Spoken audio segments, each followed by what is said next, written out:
So this meeting is being recorded. Hi, everybody. Welcome to this training. I'm Jessica. I am a statistician here, but I'm just filling in a gap because it needs to be filled. So there's people around the table who are sub-abuse treatment experts, and they can answer if the questions get into policy, but I'm just going to talk today about how to use Cricket to enter sub-abuse admissions and things like that. Can everybody just really quick, I'm going to pause the recording. I'd like everybody to just really quick say who they are and where they're from so I can get an idea of who I'm talking to. So people in the Zoom recording, I hope that's working. It didn't call up.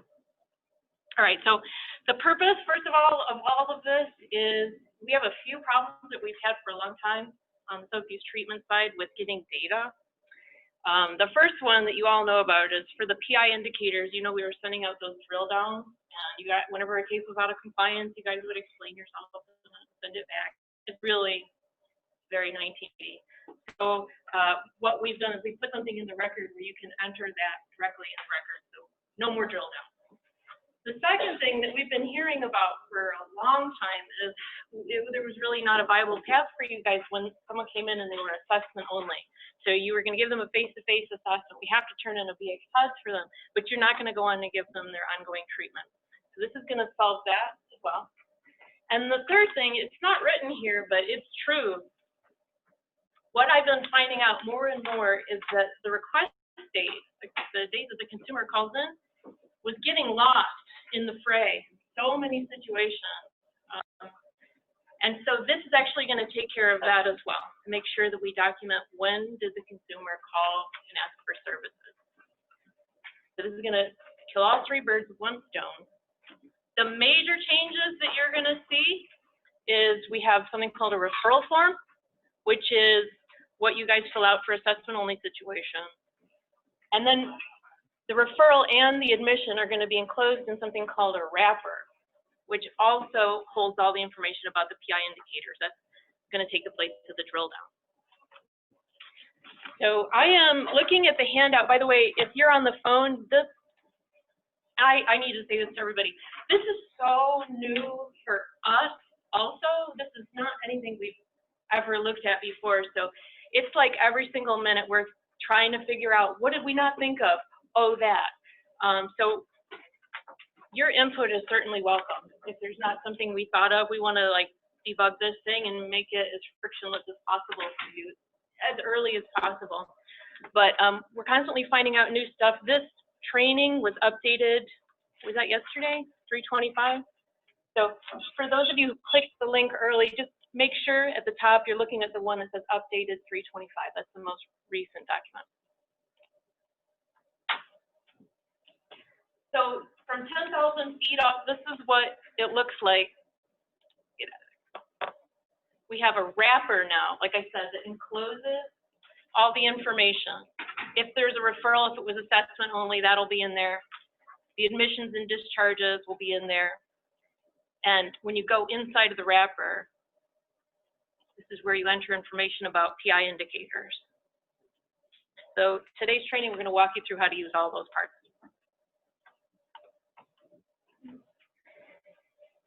So I'm going through, how many providers in here get requests directly? In other words, not through Access. You're the first line that consumers call. Okay. You guys only need to pay attention to this part right now. If you're a provider who gets somebody after it goes through Access, then you can skip this part.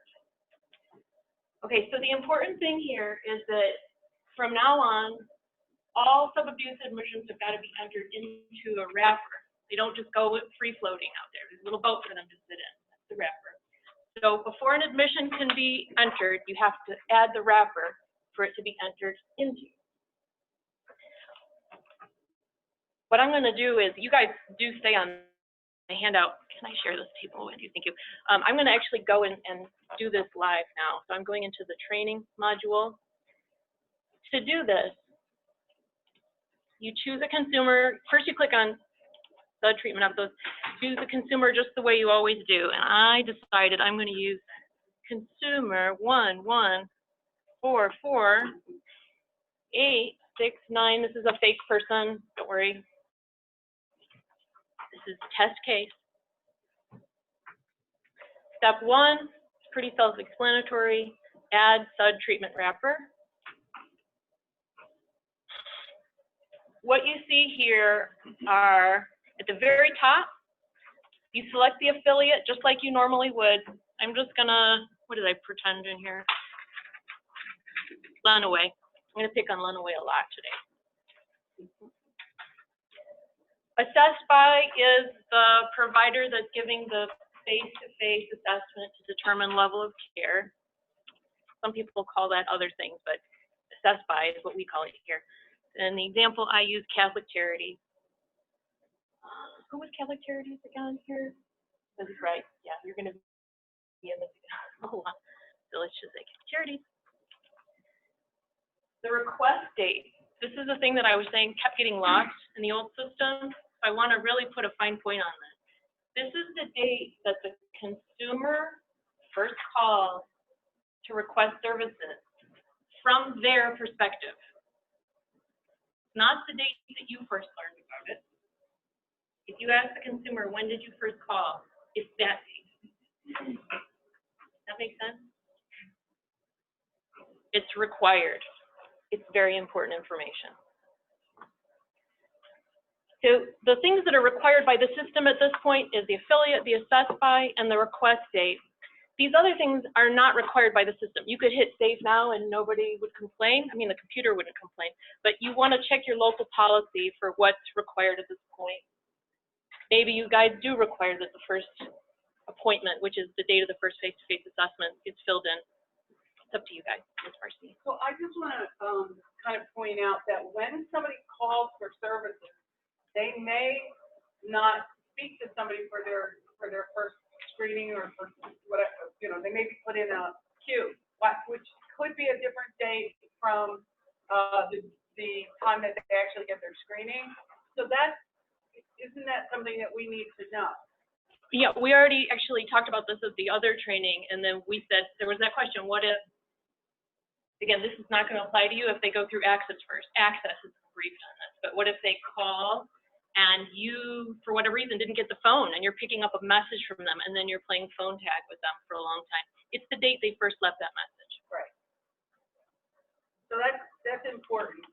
Yep. Again, that measures how long does it take somebody to actually get into service, and that's really important for not only for our access, but for folks that are actually doing the screening for us, like dog farm and home vision. Okay, so I'm going to hit, yeah. I just want to ask a quick question. Yeah. We have people call all the time, and they ask us about services. We give them the spiel, and then we refer them to Access. So we're not, even though we may be that first point of contact, we're referring them. So are we going in there anyway and doing this date? No. Let Access do it? Okay. But that's a really good point, and that's something we need to talk about internally, and we'll have an answer for you. Yeah. So, they'll come up, those and we'll refer them to people from Monroe. They have voicemail from Monroe that is answered like twice a day. So do we want to put the date kind of the message or the Access guy? Because people will show up for decon, and we're going to take them. You're going through Access, right? Not necessarily, because a lot of times detox people walk in, they're sick, we have to provide care. We have them call and leave the message with Access, even though we're admitting you under the good faith that this is going to be authorized, because God forbid you leave and. It would be the day that they came in. The first day that they request services, whether that's through Salvation Army or Access, is the request date. The thing I'm confused about is, are they doing the wrapper though? I think in that case, I mean, they don't Salvation do Army was. Okay. If they don't go through Access first point, it would. Yeah. If they go through Access, though, Access is going to be the one doing this and recording the request. Most providers are going to be that. So at this point, I'm going to hit save. If you were Access, you just hit save. And that's how you add a wrapper. It's really not that hard. Now, suppose they went through access before they got to you. This is what you're going to see when you go into Cricut. So I'm going to go through different scenarios of like sub-abuse admission stuff. The first one, and I'm on page now.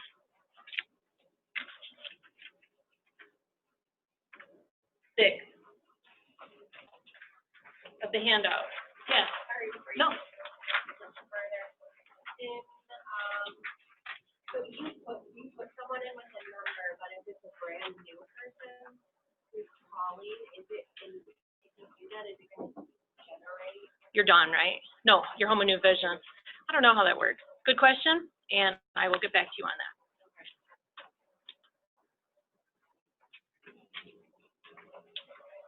How do you do it now when you're adding a sub-abuse admission? And I'm guessing it's the same, but I'll find out for sure. Okay.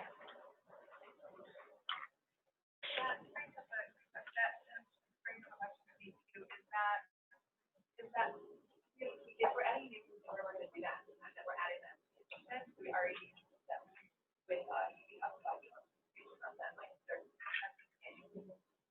is the expectation that we're starting to wrapper before that point, like at the point at which we want them to?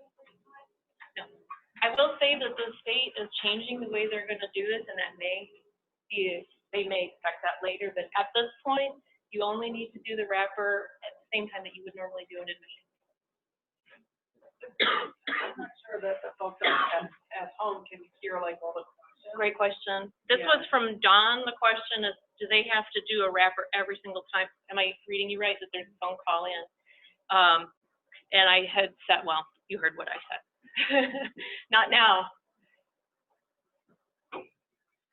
So if they call access before they get to you, then this is what you're going to see. And if you're the provider who's going to also be the treatment provider, if you're both assessing and treating, which is the standard practice, I think, in Livingston and Monroe, right?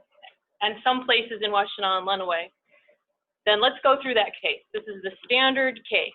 So on page 6, what if you're both the assessing and the treating provider? When you go into the list screen, you're going to see an empty wrapper waiting for you. To add the admission, you look down there and you would click Add SUD Admission. Before you do, though, make sure you take note of what it says up here, the request date, because once you get in there, you're going to need that information to calculate time to treatment, and it's not going to remind you of what it is. So 3/26/19.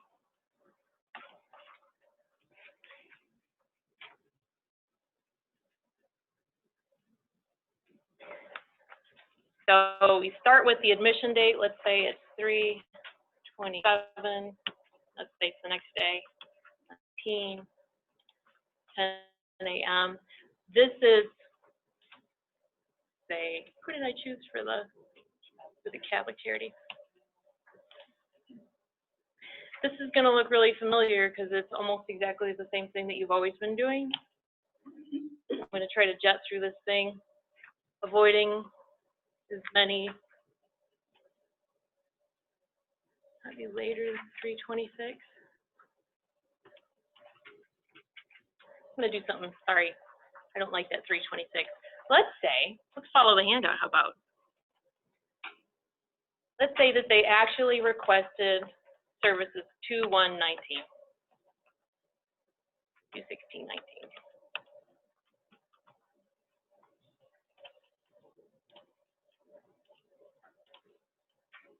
Okay, add SUD admission. So the admission date on the thing, let's say they were admitted 2/20/19, I don't know, whatever, 10 a.m. Catholic Charities.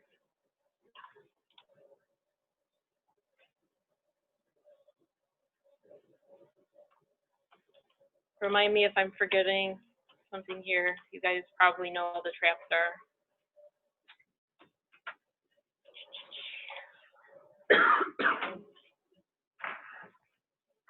Their drug of choice is opiates. Yes.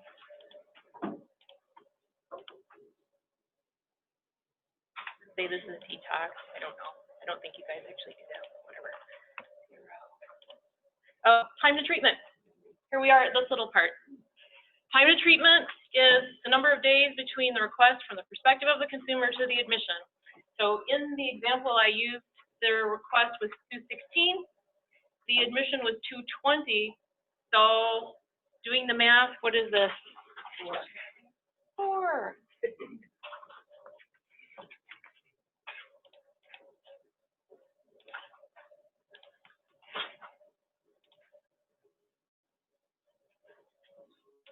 Referral source, I forgot something.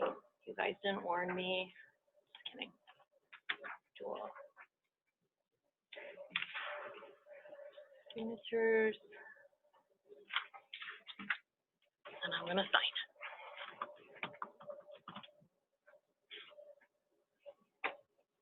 Voila.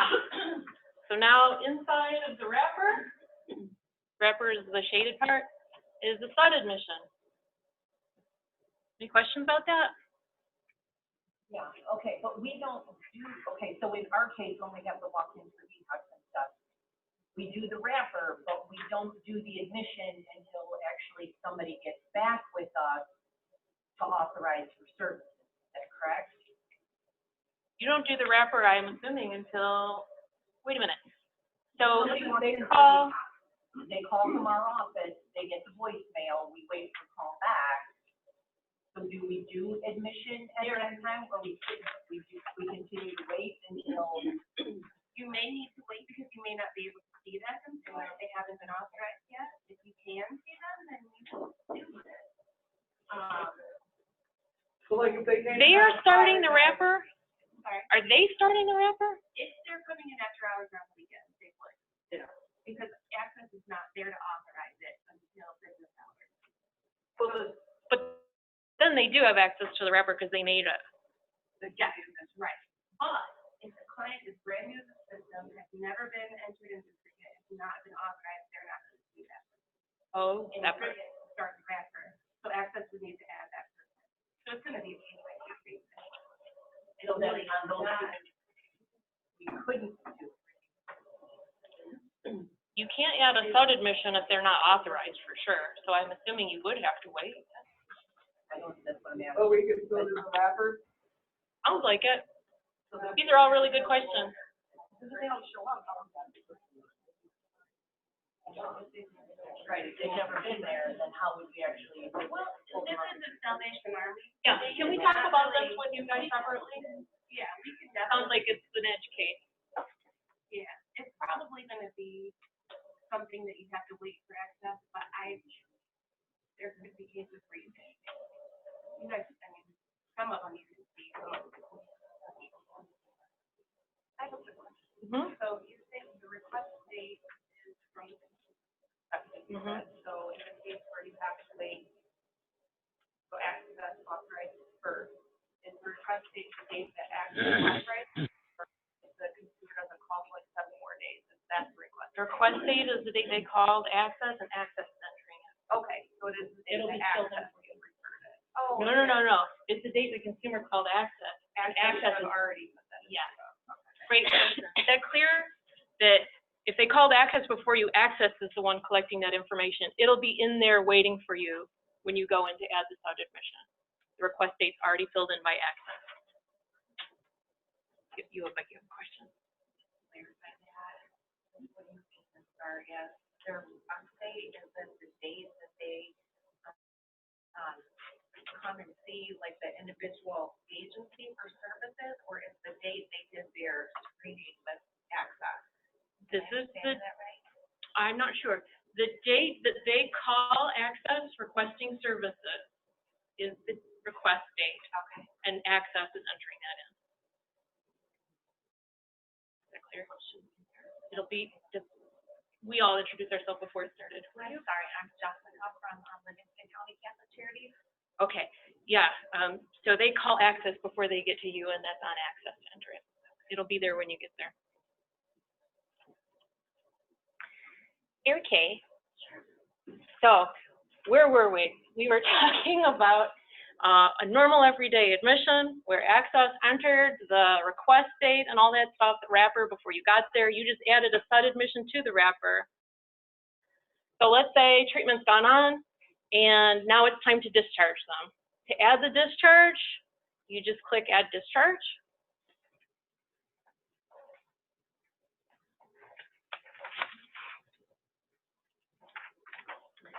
Let's say they were discharged on 2/21. 9 a.m.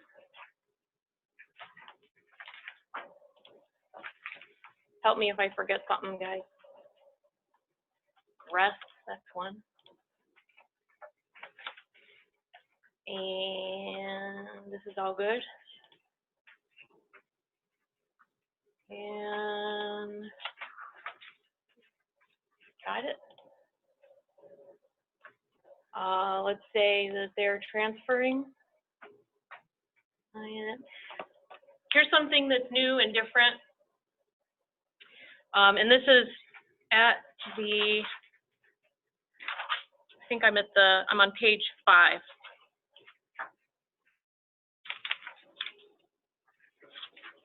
If this is a discharge from detox, then you will be prompted to enter information about their scheduled follow-up service and who that provider is going to be.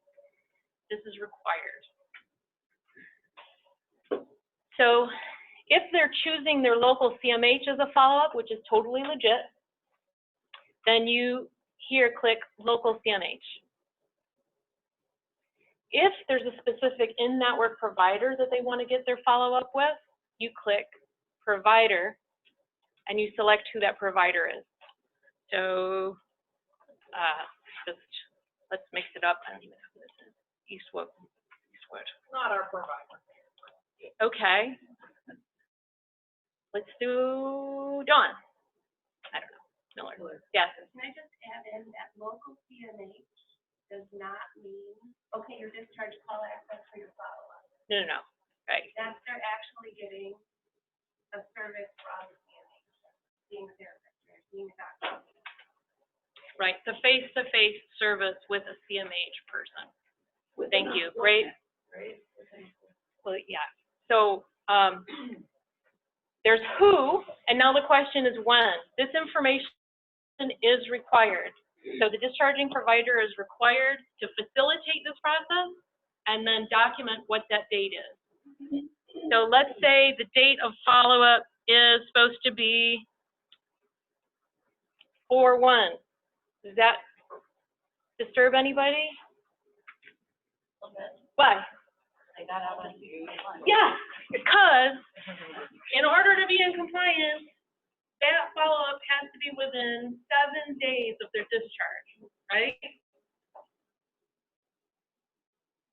And if it's not, unless there's an exception to the rule, it's out of compliance. Let's say it was, what was their discharge again? 2/21. So if I put in 2/23/19, all is well.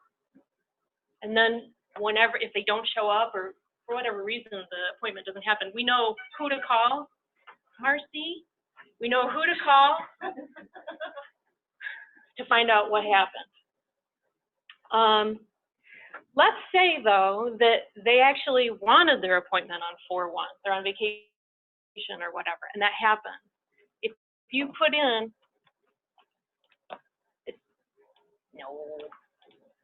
if you put in a date that's more than 7, it's going to prompt you for more information. Let's say it was the consumer who requested it outside of the 7-day window. A date was offered in 7 days, they declined it, and they said, I want it farther out. I'm on vacation or for whatever reason. In that case, you click this, consumer requested the follow-up outside. You put the offer date, the opening that would have been given to them had they been available. So let's say you offered them 2/26.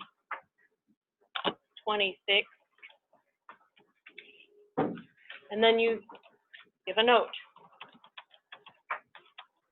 Why would they be on vacation? They were offered 226 and declined. Wanted 41 instead. Is that clear?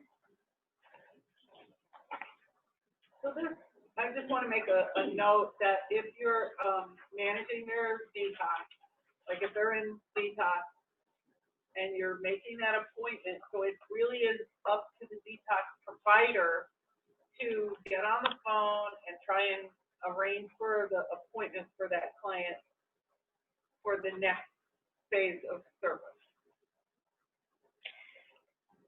If they refused follow-up, or if they said, actually, I have my own provider out in Tennessee I want to go to, or whatever, then you click consumer refused follow-up appointment. Yes. What is the provider that they're trying to go to the next level of care and has them away? That's how it is. But If you don't have a date to offer. it's not compliant. Yeah. Unless you can offer them a date within 7, like you could say something like, well, you want to go to provider C, but provider B has an opening in the next 7 days, and they say, no thanks, I want provider C, then you can do that. But if you don't offer them a date, you're saying if it's just straight up out of compliance, I'll say, you can't click that box. Or you can write in, You could put in the note. provider X doesn't have a Yeah, no, available date. And then you could just put in that you offered a second provider, let's say. if you do that, then you Yeah. can, and it's an exception. But if there's no offer given, then Right. it's just, you, so let's undo that and make sure that that's, I haven't tried that path, so thank you. Let's say the consumer did not request it outside of there. There is no date. They wanted to hold out and wait for provider C, whatever. I guess it's mostly asking if in that original box, that's right on the date of follow-up appointment, above, yeah, if you need that blank. I don't think so. Let me check. Okay, so this is the coupon, to use her example, to put the date that we offered a provider you don't want to go to, and do it that way, because we're offering you something, because really, we're the ones out of compliance. It's not the Catholic Charities that's out of compliance, where I'm referring them to, because they don't have any openings. We're the ones out of compliance, because we didn't get you something. So in that case, you would put the date offered as you say, I have another provider here who could get you in, and you would put that here, and you would say, I did offer them something. But they chose not to use it. But if that didn't happen, if it was simple, oh, and what if they say, I want to hold out for provider C, and you're like, but I have, and they're like, shut up. I don't want to hear about your offers. I want provider C. And you could put in here the date you would have offered them if they had given you a chance to speak, and then it would be okay. As long as there's a date offered, it's well, you're not in compliance, but it's an exception. You're not out of compliance. I have a question with respect to the date of follow-up appointment versus the original date offered within 7 days. Shouldn't that be the same, or would you first enter the original date offered and say that was, well, okay, so say you don't have a follow-up because you don't have a follow-up. Because there's a waiting list and there's A wait list or whatever. Let's see. That's what Anna was asking. Yeah, essentially, yeah. So if this is blank, let's see what happens. Data follow-up is required. Got to talk to the programmers. Great question. So this is pushing. you just click on This is the, pushing the detox provider to find that person, correct? they refuse the follow-up. No, because they didn't refuse it. We need to give a viable task for this when it's truly out of compliance and nothing was offered. And I'll talk to the programmer about that, and we'll get back to you. But policy level, the policy for detox is to find the next level of care for that client. So even if, for example, the client goes from, say, Farah to trans housing, remember we said that was a viable alternative. Making that, somehow putting that in there will, make that, appropriate. But getting them in within 7 days or offering them something within 7 days. But if you can't offer something within 7 days or some sort of future, you can't fill in that box of the date of the next appointment. Right, so we're gonna talk to the Yeah, programmer and figure that out. Yep. So I'm just gonna go with the standard example for now, and I promise I'll get back to you with an answer on this. This only applies to Detox. from detox. Yes. Residential. Detox, Detox only. because it's indicator 4B, and we're required to make sure we know what happened to them and that they get hooked up with somebody in 7 days. Yeah. So, let's go back to 22719. Well, would this be things like, I mean, you have 14 days in other levels of care. So, I mean, yeah, detox is a lot shorter, but I mean, would the same thing apply, like, are people leaving residential to go to outpatient? I don't know, we're just trying to, we're not gonna make you enter everything under the sun that's interesting to us, just the things that are required. This is required from the state, that we have to get this information from you. Like the 14 days from this person, from assessment to level of care is not a requirement. It is, this indicator 2 Right. is request to assessment, that's required. Indicator 3 is assessment to first service, that's required. Right. Indicator 4 is detox discharge to follow up, that's required. We need to know those. I just want to, for the record, say, like, I think adding this in is super helpful, I'm glad to see it. I'm just concerned that I don't want people to be entering in dates that are not real, and just to work around the fact that we can't save the form, that's what I am. We have a common point there, yeah. And, I mean, what else, I mean, we save the form, you just gotta save the form, that's what it is, that's what I, Mm-hmm. so just trying to avoid that. I agree. I'm thinking, this is just spitballing, but I'm thinking that what I want here is a thing to click that says, yes, I'm aware this case is out of compliance as documented now. When you go back in the wrapper, you can always amend this when you have information later, but just something to click that says, yeah, I know this is not okay, but I need to get on this form. Yeah. Yeah.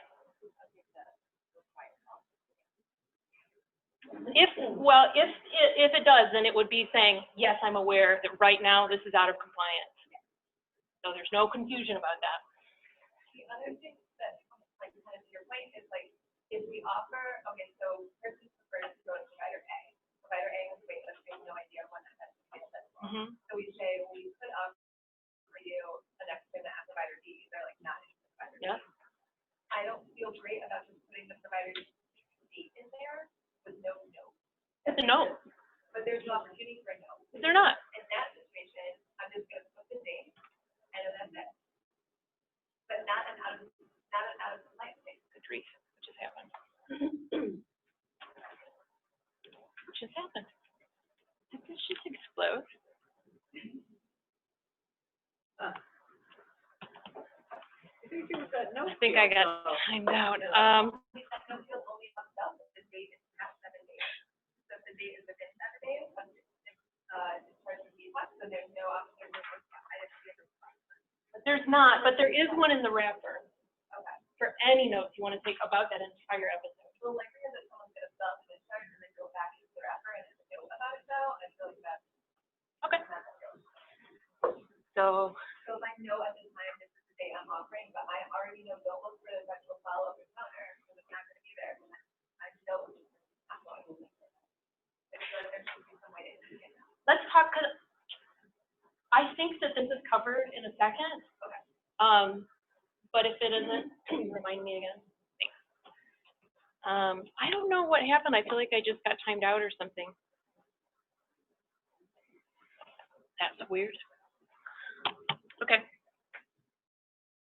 So this is what it looks like when there's a wrapper, and inside of it you see an admission and a discharge. I don't know if I was clear about this before, but there can be only one admission in each wrapper. If there's going to be another admission for this person, a new wrapper has to be created. So when do you add a wrapper? Well, if they get to access before you, then you don't worry about it. But if you're the one adding wrapper, wrappers, then every admission has a wrapper to put it in. No, has a wrapper in which to put it. Yeah. Sometimes, like for our people, then they for their communities, they call, they want to come back in, and they eventually, so they're still within their authorized date. You've already discharged We've them? already discharged the wrapper. If you're discharged, then you need to. Perhaps, good question. The question was, what if they were discharged, they were admitted and discharged, and like a day later, they're like, just kidding, I want back. New admission means new wrapper. So new admission meaning moving from detox to then moving from detox to residential, we need a wrapper. Moving from Every residential, admission. Moving from even if it's, we're moving seamlessly to levels of care. Every single time we need a new wrapper. If there's a new admission, then yeah. But if the client is transferred, If there's a new admission, then there's a new wrapper. or are we going from detox with an admission and a discharge? All detox is admission, discharge, new level of care. Okay. Okay, so that was the standard case. I think that'll probably take care of mostly what people are doing for admissions and discharges. Let's talk about next the case. I'm sorry, before you move on again, and maybe you just want us separately, I don't know, because I'm not trying to hold everybody up. Right. Okay, because apparently she and I understood this differently. So even though it's in the same continuum of care, that you move from detox to residential to IOP to outpatient, within the same agency, we need a new wrapper every single time, because there's a cricket admit, a cricket discharge, a cricket admit, a cricket discharge. If there's a sub-abuse admission, then there's a wrapper that has to go in. New admission means new wrapper. The wrapper is not absolute care, which kind of gets confusing. Where when we first started, it's like, well, yeah, that's what care students all under that. It's not that. It's just the thing that holds the admission and discharge care.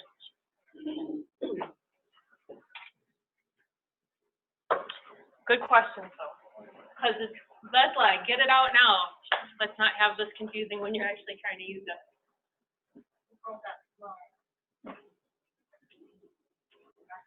Awesome. Okay, so the next thing I want to talk about, and this is on page 6. There are some providers who give the face-to-face assessment, but they are not going to go on and give them ongoing services. What people have been referring to as the assessment-only situation for like years now. What you've been doing in the past, if I've got my information right, is you were quick opening a SUD admission and then discharging it on the same day.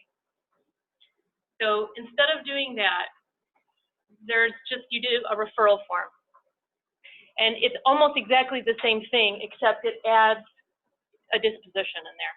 So you can say why. So let's go back. I'm going to choose a different consumer this time. Let's do 14.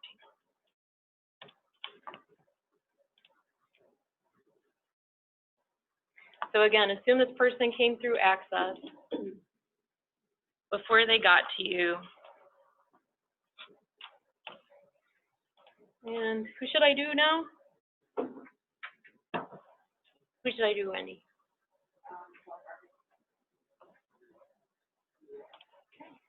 And 2, 16, 19. Save.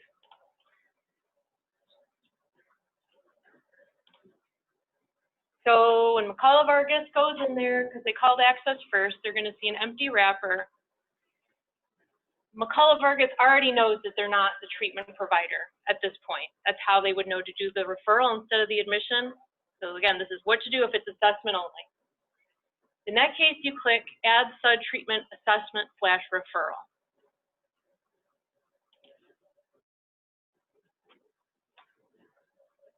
It's almost exactly the same as a subuse admission with a couple of tiny changes. So I said 216. Let's just do the same thing. 220, 19, 9. I hate this part.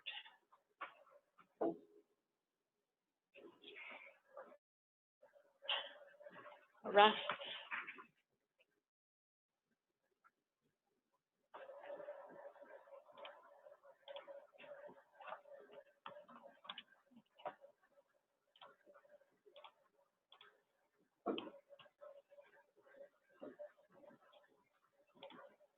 I'm going through, for people who are just listening, I'm going through all this HUD stuff, first choice.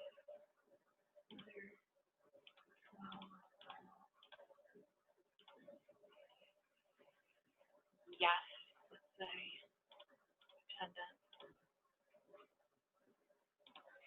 Since you're just sort of the go-through provider, you are assessing them but not treating them, put what you are.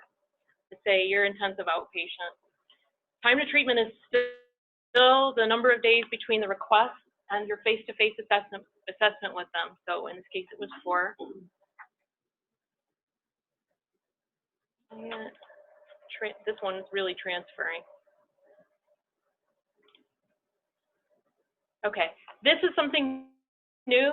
This is what makes a referral form, is you're going to give a disposition explaining why you're not the treatment provider. If they were eligible for services, but they're still not going to get services from you, then the disposition lies somewhere in here, in the top section. If they just simply weren't eligible, then the disposition lies somewhere down there. So let's say that you assess them, but you're going to refer them outside somewhere for, let's say, detox. Who would I choose here? Who could I choose? Who's the detox? Oakdale, Where? under Hagera. Under what? Hagera. Keep going up. There it is. Ah, okay. So in this example, the reason you're not the treatment provider is because Hagera is the treatment provider. You're referring them on. You can put any notes you want here. Screening end time, this is just an artifact of the fact that we have to be doing BH tests for this person, opening and closing. It defaults to 1 minute after the screening time, and just basically leave it, don't worry about it. Now, here's another thing that's different about the referral form. Like before, you were manually opening and closing a test on the same day. This is going to do the same thing, but it's forcing you to do it in the same form. So if you look at page 7 of the handout, it's saying 1, 2, and then in parentheses 3. I hope we don't have that problem, and then 4. So step 1 is add new TES. Step 2 is add the discharge of that same TES. If you had happened to get any TEDS errors, you have to wait until the discharge is added to go fix them. It won't let you do it otherwise. So in parentheses down there in 3, if there are any TEDS errors, you can only after the discharge is added. And then explain it.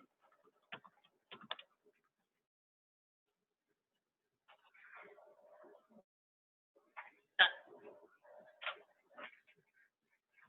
Does that make sense? Questions? Yeah.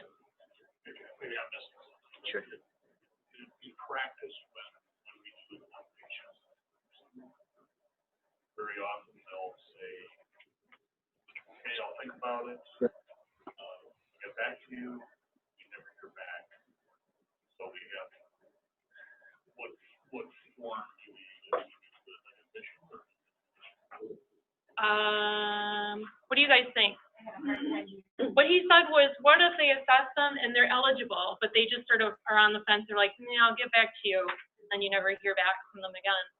Do you do a referral form and say that they declined as the disposition, because that's sort of what happened, or do you just wait until they finally get back in order to fill it in, or item B, other? I guess it depends on what the referral is. Are they being referred to you for outpatient services? If they are, then you're doing an admission. But if they're being referred to be assessed, then you just do a referral. So in your case, you're saying you wanted them to come back to you as the treatment provider, Most often. but they more or less just dropped off somehow. Excellent question. I'll get back to you on that. Well, I think, what do you guys do now?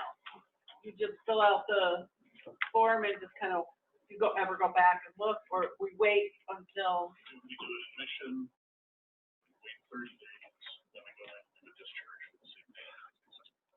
During the admission, did you schedule a follow-up appointment or no? It depends on the situation. We might recommend you should start outpatient groups with, on Thursdays. And they'll say, okay, I'll think about it, I'll call you back. They never call. You're with Dawn, right? About. It's still be an admission week, 20, I think. Uh-huh. And the first service would be that group that they're supposed to come to, whether or not they come to that. Yeah. Would be when we go to market for indicator 3. You're right. Did you offer them a date? Well, theoretically, yes. Okay, then I know what that is. We will talk about that later. That's for indicator 3, the first service after admission. And in that case, you would say, I offered a date, and then they either no-showed or declined or whatever. Does that make sense? Okay. I'm gonna cross that off. Yeah. So if somebody comes in for assessment and then they're going to get essential, then they're going to come back to the provider that gives the assessment. Mm-hmm. I guess I'm not understanding if this we've admitted and then we discharge them. How does this go? So the question was, what if you're assessing them and you're gonna refer them over to residential, but they'll eventually be coming back? I think what we had decided, correct me if I'm wrong here, is that you would do the referral form, and when they do come back to you, then you add a new wrapper in your own admission. Is that right? The admission under that one would be for the residential treatment. Exactly. Yeah. Similar question, so what if someone, we're referring to another agency for a service and we're getting them to the service. So like, we're referring them to them, and we're also. I think we had talked about that too. But if I'm remembering right, this comes up at Home and Vision as well, is that you just that same thing is you do the referral form and then the admission, and then that other place will do the admission, even though you might be seeing them. If we're also meeting them, like, it's not like we're meeting them when they're done with that, we're meeting them right now. Yeah. If we have to do both, then we have to do, essentially, like, we have to do the referrals, basically. Wendy, do you remember this situation? Sorry, I know. This came up at Home and Vision. They had said, might not be the same thing as you, but I just want to review what they said.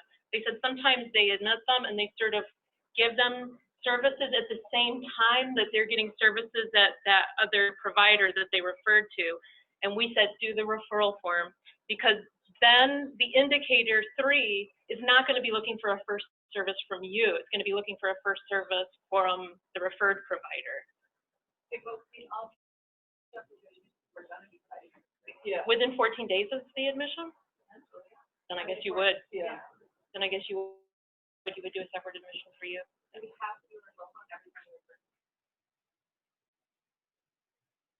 Okay, I'm thinking that when the referral form we were using was just, they're calling access, and a lot of times this is one away because we do it a little bit differently. Access is sending them to a provider to do that face-to-face level of care to go on to residential or whatever it is. We have a charity bill when we call them, that our intention is for you to just do that. They may end up at Catholic Charities when the residential provider does their discharge planning. But at that time, the only thing Catholic Charities is doing is that assessment, and so right now they're doing an open and close. Okay. Unless, of course, it's like a wait list, and then we'll put them on Right. interim services immediately. So Usually that's IOP. because it's not. So I think the admission is when you do expect to see them within 14 days of that admission. Yeah. Do a referral and admission, if we're in a situation where the result of the assessment is some sort of provider and some provider and some. I don't think you need to, yeah, I don't think you need to do a referral then. I think you do your admission and they do their admission. The referral, yeah. Wait a minute. So there's a caveat here. Are you talking about folks, for example, that you're sending over to Packers, folks that you're sending over to Ann Arbor Treatment Center? Okay, so there's a different scenario. Then Ann Arbor Treatment Center will have to do an admission and do all the follow-up. So you've got two providers that are doing actually admission and services. So it's a little different if they're just going for mat services at a primary care clinic, which is kind of presents a little bit of a different scenario. But if you're doing your initial sort of assessment admission, but they're also being referred for medication-assisted treatment, that also is a clock that has to be followed up on. So I'm thinking that only in that scenario where you're referring them to another, like a provider that's going to be simultaneous, that you might have to do a referral. No. No? So when they get to Ann Arbor Treatment Center, to the other provider, and that might also occur, would that also occur if you're sending somebody to Oakdale? Sending them to Oakdale feels more like a referral form because we're not going to be providing for any service while they're at Oakdale. Okay. But we're going like the methadone and like another option. Yeah. So you're going to do the admission then and make that referral to the methadone provider. The methadone provider, where's the clock starting for the methadone provider? There's got to be a mechanism for that whole sort of thing. Does the clock start when Dawn Farm calls the methadone provider, or where's the clock starting on that whole But can we put that on the parking lot till the end? So the question is, when you're transferring from one level of care to another, what is the request date? We can talk to the HTED experts on that, and we can talk about that. But I think that's not exactly, the referral form is if you're assessing them, and no one should expect a first service within 14 days. Yes. Full stop. Where was I? So that, yes, that was, we just finished up how to do a referral form. I think I just answered when to do a referral form. If that wasn't clear in all that, are there any questions about that? Okay. What if you were on the receiving end of a referral? Then what do you do? So the first thing to note is when that referring provider filled out the disposition, remember how they chose the provider who they're going to be sending them to on the disposition page? And we chose Hagira. That's why Hagira is showing up here in the wrapper, saying the treatment provider is actually Hagira. So it automatically fills that in. And because Hagira's name is there, now when Hagira goes in, they can see the wrapper. Otherwise, it wouldn't show up for them. But now, since their name is in there, they can go in and they can add a SUD admission. And that's exactly the same as what we talked about before, how to add a SUD admission and discharge. The only way that's going to happen is if the first provider makes that transfer. Right. So again, keep that in mind because that's exactly what we're talking about with the referral to the methadone. So I'm just going to, if it's okay, assume that we already talked about how to add a SUD admission and discharge and not go through the exercise. But if you look on the handout on page 8, it shows you what it'll look like when it's done. Is you'll have a wrapper in there, you'll see the referral, and then you'll see the admission in there as well. And if they add a discharge, you'll see that too. And that is a full wrapper. Okay? Okay, so what we've talked about so far is who does the wrapper. I think there were a few questions we still have to answer, and we'll be getting back to you, but it's basically whoever receives the request. And then what you stick inside of it. If you are going to assess them and not go on to give them the service within 14 days planned, as a plan, then you do a referral form. If you are the treatment provider, you do a SUD admission as normal. There is exactly, well, at most, one admission that can go in each wrapper. So for every admission, there has to be a new wrapper. Now what I'm going to talk about is how to use the, yes. Yeah, so after the referral, it goes to whoever's providing the treatment services. So Yes. for me, that would be, the MAT. We wouldn't do another, excuse me, another wrapper though, right? We just put the admission in for the service that we're providing. You put the referral in. No, the referral comes to me. Oh, comes to you? Yes. Oh, I beg your pardon. No, it's So okay. you're the receiving provider. Yes. Yeah. So you don't do a wrapper? No, you'll go in there, you should see the wrapper waiting for you with Okay. it says that there's no SUD admission, but you see the referral, you see your name up there. And then we just put the admission in as normal. Okay, Yep. perfect. Yeah. So without doing a referral, how does the wrapper start for her? Someone comes to see me, Yeah. and then they are gonna do Anarber Treatment Center, they're gonna do case management, they're gonna do peer work. The one service is there. Wait, is she Ann Arbor Treatment Center? I am. Okay. The one service is there, the two other services are with us. So if I don't do a referral, then how does she get her? She could start a wrapper. No? And that's what Marcy was That's talking what I'm about. talking about, that's an issue. Because my Ann Arbor Treatment Center won't show up if the referral isn't put in to come to me. Ann Arbor Treatment Center. But how won't would you show. do it now? Wouldn't you just add an admission? Yes, we just add an admission now. Well, then so you would add a wrapper and put the admission in it. If someone hasn't already started one for you, then you need to start it. So if they're still receiving services at the initial place and getting services somewhere else. Mm-hmm. It's a different wrapper. Okay. Because there needs to be two admissions, there can't be two within one wrapper. Right, but that referral form triggers the wrapper for It that. can trigger it, but it's not the only way for them to enter. So I think they're saying that I wouldn't get a referral form. Right. From that wrapper. I would just have to start a brand new wrapper if they're receiving services. So we have to make There, how sure many different Ann? that referral Yeah. gets to the new provider. Get that, Anna? That if you're opening a case, instead of open the case or that transfer piece, you open the case, make sure that referral to Ann Arbor Treatment Center gets to Ann Arbor Treatment Center, and then they. Now, if you recall, I think what part of your point is that it's just, the dates are confusing. Yeah. Because then it's on you to like ask, well, when did the person first call Yes. you, which is a little bit complicated, and then you have the wrapper already. And but that's what I wanted to put in the parking lot, because it turns out that's always confusing whenever there's movement through the levels of care. What was the request date? Was it the day they called 2 years ago and started this whole process?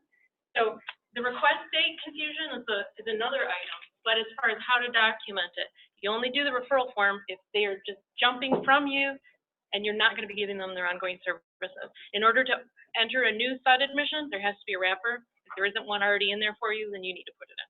Okay. So there's the rule, right there. Yes. We do referrals all the time. There's the treating provider and there's these other referrals going on. That doesn't mean you're going to do a referral. Yeah, I think we need to use our language a little bit more carefully. When you say do a referral, that does not mean fill out a referral form. Exactly. Referral form is something very specific. Right. I'm going to personally only say referral form when I mean referral form. Say something else. I'm just talking about getting on the phone and saying, hey. Okay. Can we put that part to bed? Let's talk about the PI indicators. I know everybody's chomping at the bit. Tell me about the indicators. So the wrapper is also a place where you're going to enter stuff about the indicators rather than those blessed drill downs. So if you want to see the PI indicator part of everything, I'm actually going to go and find a new consumer to do, because it kind of gets messed up if I have other people's stuff in here. So let's find, I had a personal picked out. 2, 2, 6, 6, 2, 6. Okay. I'm going to just start with a fresh one so we don't have any computer nonsense. Okay, let's just say this is one away. many Dawns in here.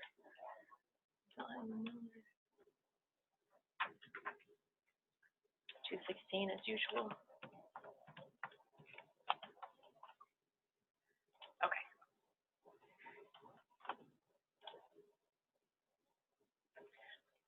From the list screen, in order to get back into the wrapper, to add all the PI information, you click Change.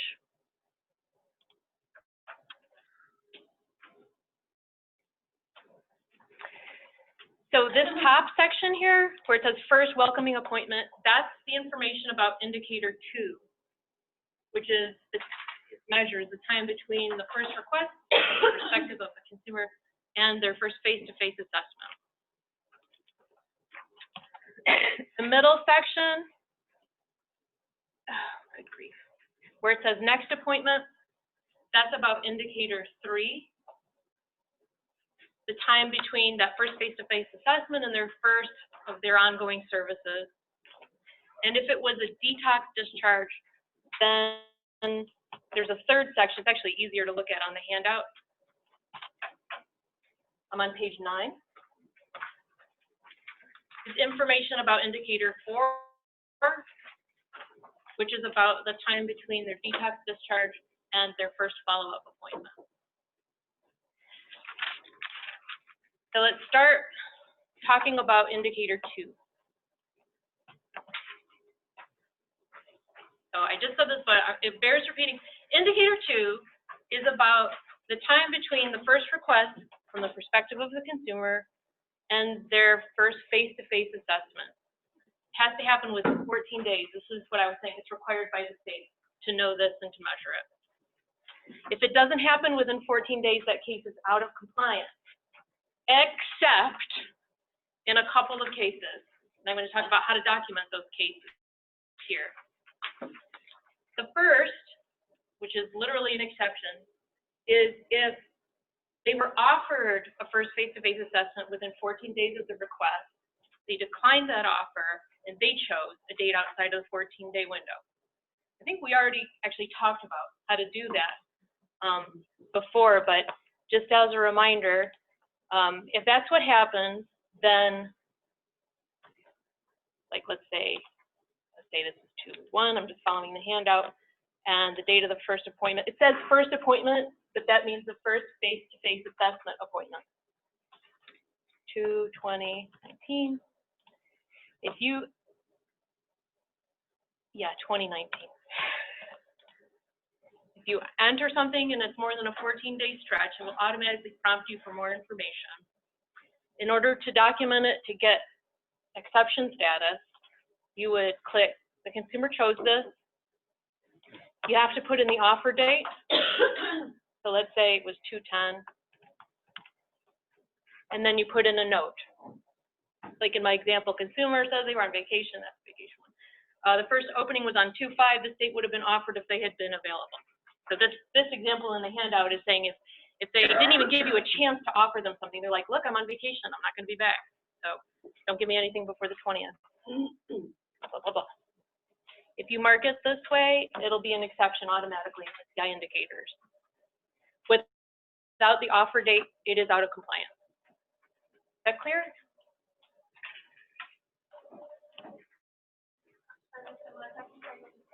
In that box, Yes. if there's not a date that you have to add, and it's still there.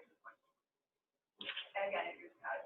I'm pretty sure that you, let's see.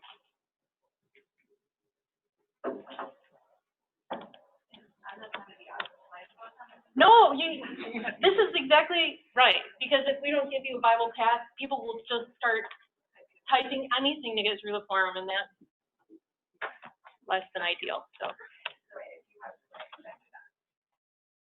let's see. Yeah. Interesting. That will be out of compliance, though, to be clear.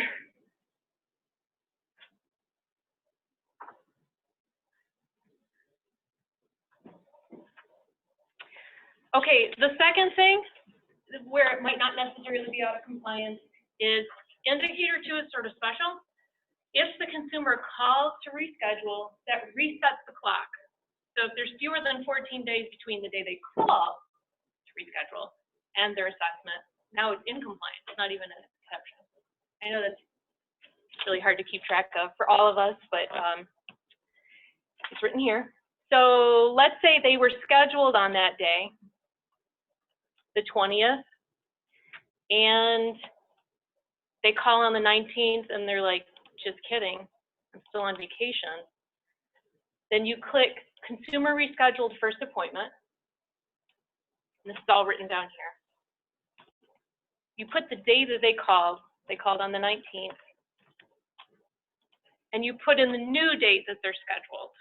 Let's say they're like, I'll be back on the 22nd, how about that? Oops.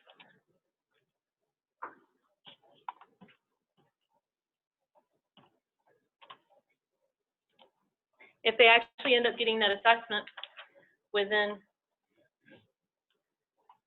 14 days of 2/19 now, restarted the clock, then it'll be in compliance.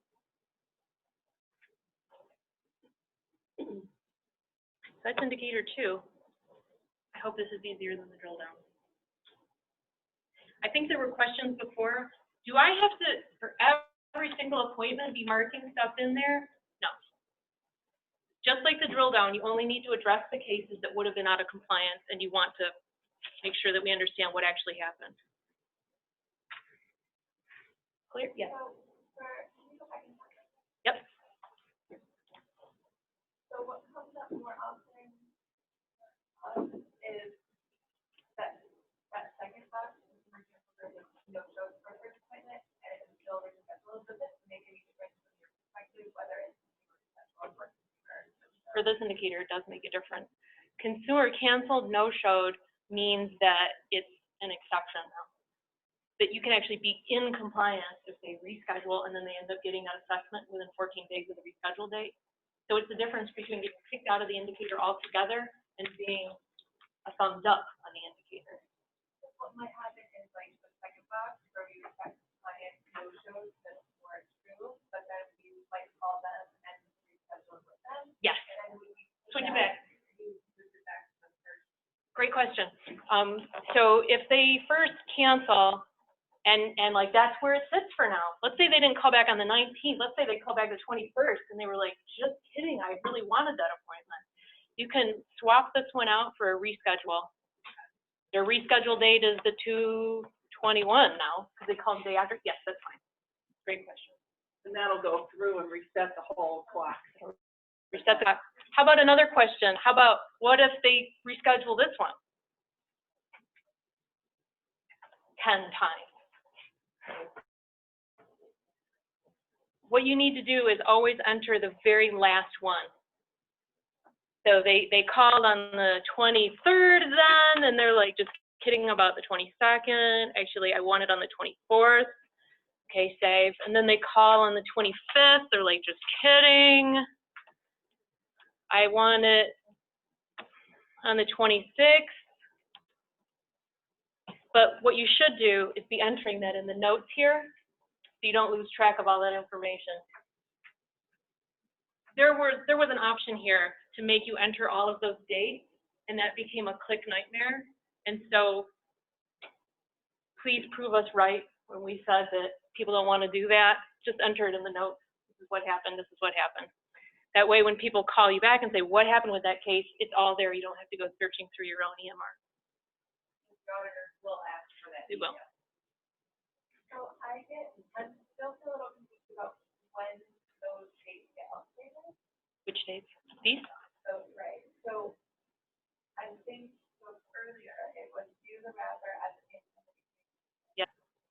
If the school only has an issue, right.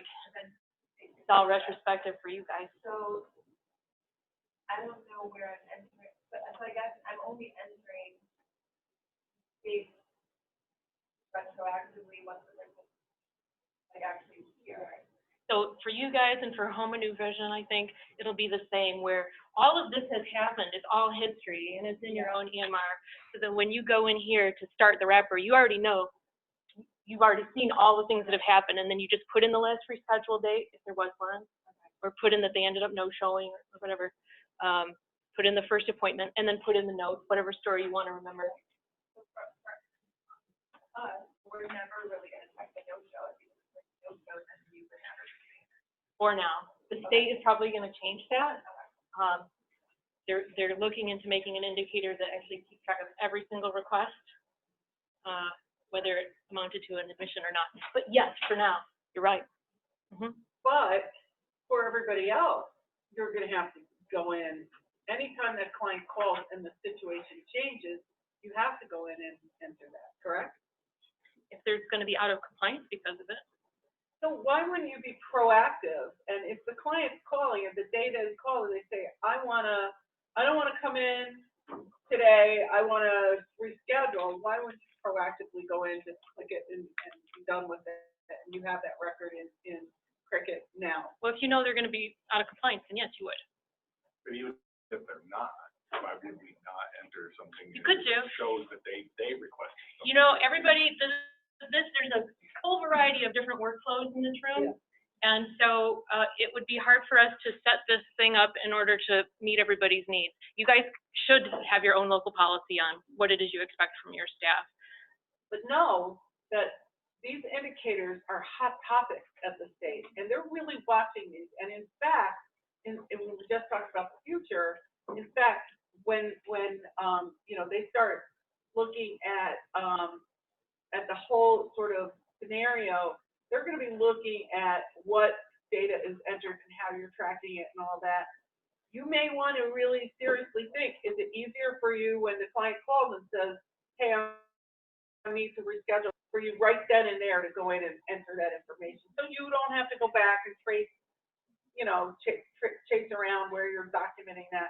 It may be worth your while just to get that practice going, so that you know, things are going to be clear enough for you. It would be like if I realize that we have two different records. You've got your record, and then we've got this record. Unfortunately, you know, that's the reality. But the bottom line is the flow of the case is what the state and the feds are looking at. The better you can document, the better you have that information, the better off you're going to be. So that's my sort of recommendation. Think about it. Think about it. 1, 1, 4, 4, 8, 6, 9. Go back to this one because I have an admission. Just kidding. Let's try that again.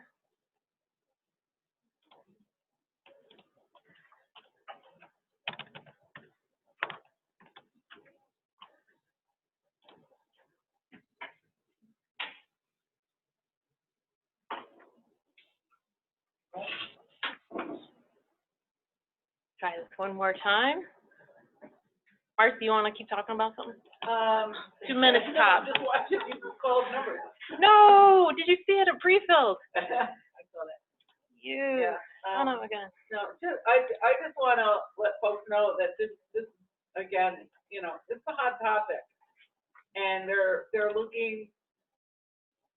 When we talk about the whole sort of the HSTAG and the ISCAT and all this data stuff, the state, so the state sees all this stuff and they're like, well, you know, CMH PSM, look at where you're at, you know, compared to everybody else, and that starts to hit the feds because we're, you know, our percentage of compliance matches up to everybody else in the state and then everybody else in the nation.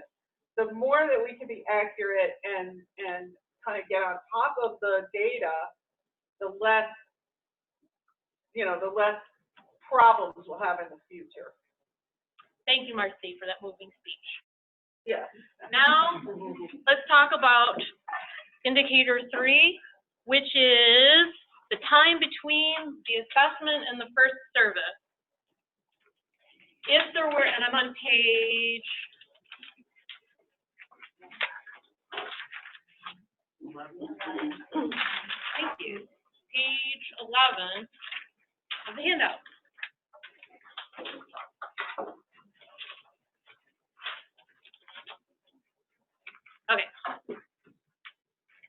It's so similar to what we just did. They're out of compliance if there were more than 14 days between their first face-to-face assessment and their first ongoing service. Except, case one, they were offered a date within 14 days, they declined that offer, they chose something outside of the 14-day window.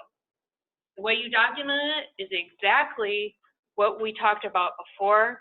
So I'm here in the next appointment section. So let's say their admission was 5/10/18, and their next appointment date was more than 14 days out, so 5/30/18. It's going to prompt you for more information. You say consumer chose it. You give the offer date. Without the offer date, it's out of compliance, and you write your note.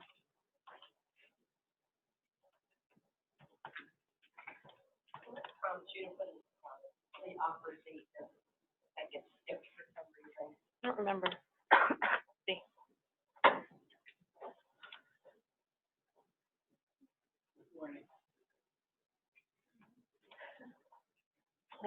Yes, yes, it will. Thank you. This is right below the welcome. Yeah, it does look, yeah, it does get really noisy, so be careful when you're in there to know which section you're looking at. So can this be saved and then entered in by a different staff member? Yes. Excellent point. She asked, can this be saved and then entered in by a different staff member? That's why we're using a wrapper, because what we were hearing before is I would have that staff go in and amend this document, but they are no longer here, and so I can't get into their document. This wrapper part, the stuff in the PI indicators, can be fixed by anybody, even us, which should make things easier, I hope.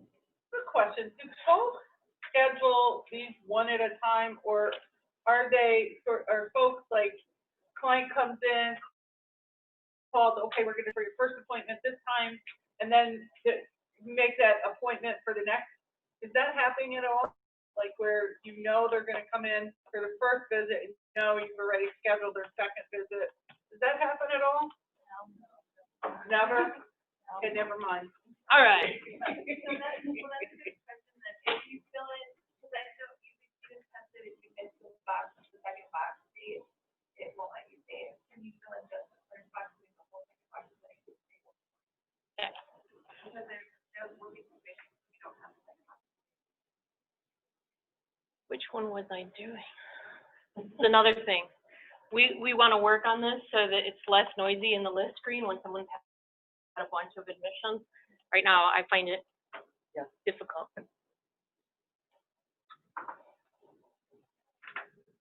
So this one is 10/5, let's say 10/30/18. I think It wouldn't be, it'd be like, it'd be the welcoming appointment. And the next stuff was it. yeah, you don't have to fill out anything here. But if it ended up being more than 14 days to the next service, it would just be out of compliance. You can put stuff in here that'll prevent that from happening. Does that make sense to everybody? Okay. I think I didn't fill in the request date. Yeah. Yeah, first appointment. Great.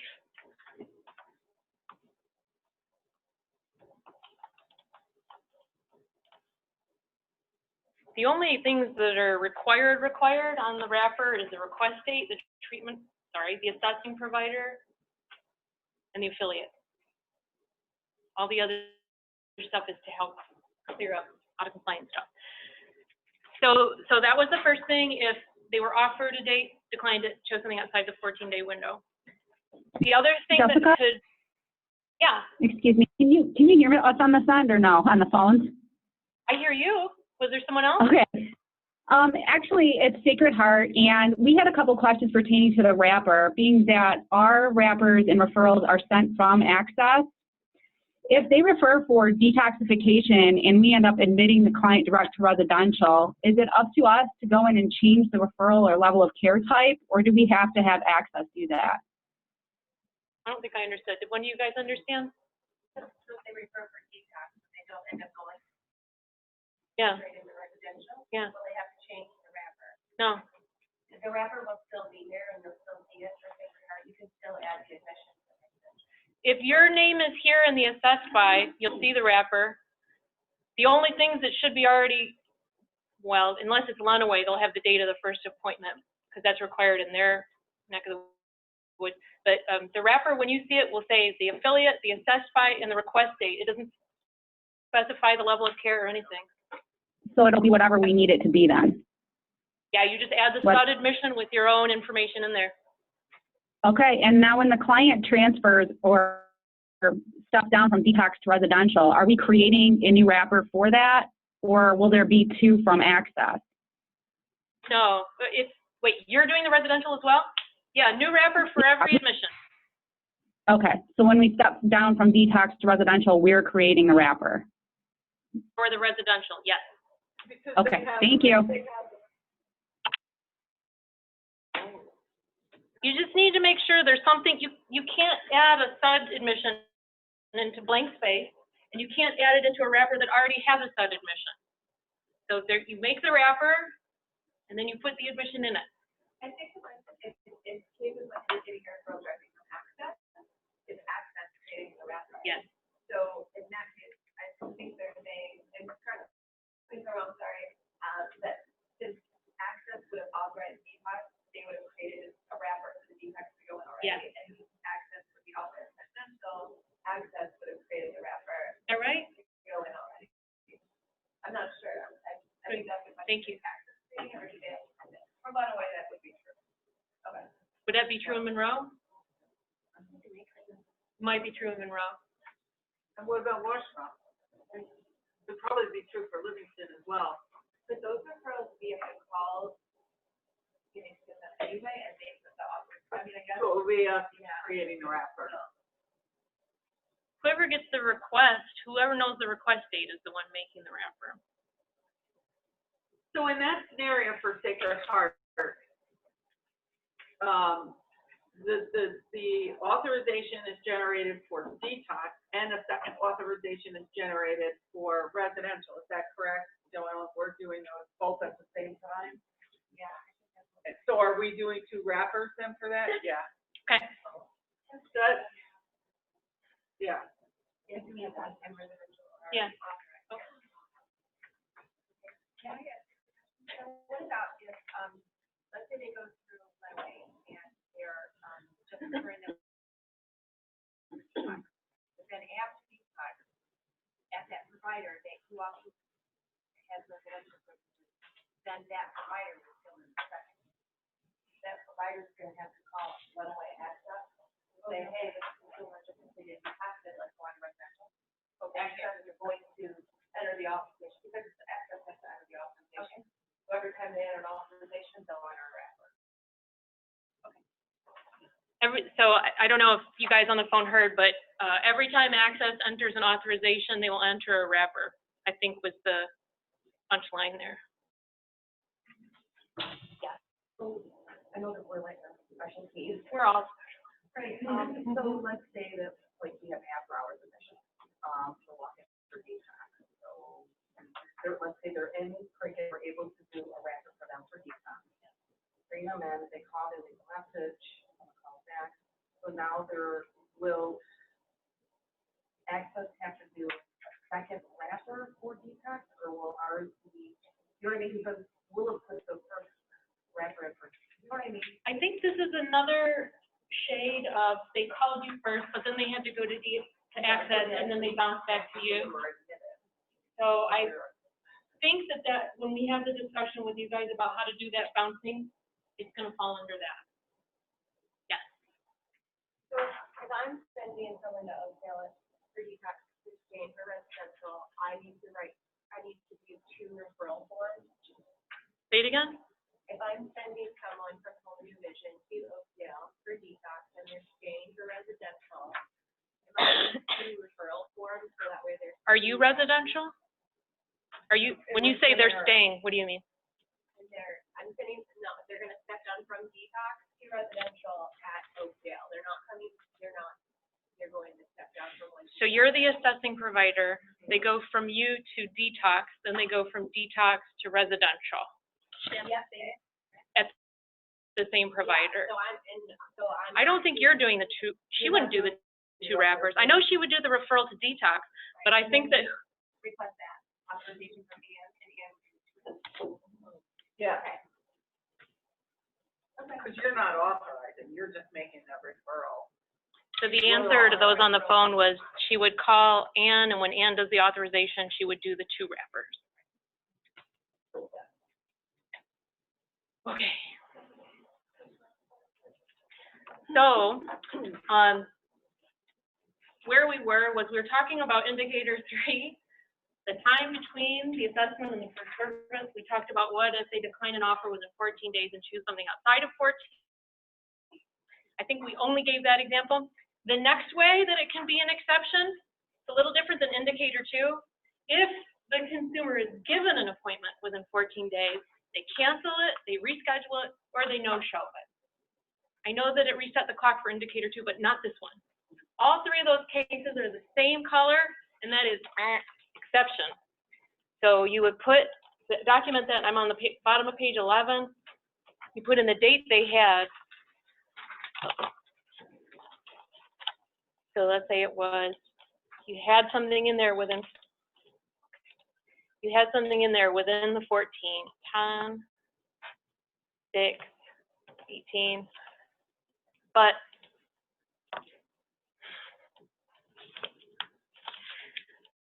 the consumer did one of these things: cancel, reschedule, no-show. It's now an exception. Okay? you're just done with this, there's no going back. I mean, you put notes because when the auditor comes, it's going to be like, tell me more about that. But okay, so that's indicator 3. The last one is indicator 4. I'm going to actually just look at the handout for this one because it's too hard to mess around with the live system on this because there actually has to be a discharge and all that. So I'm on page 13 of the handout.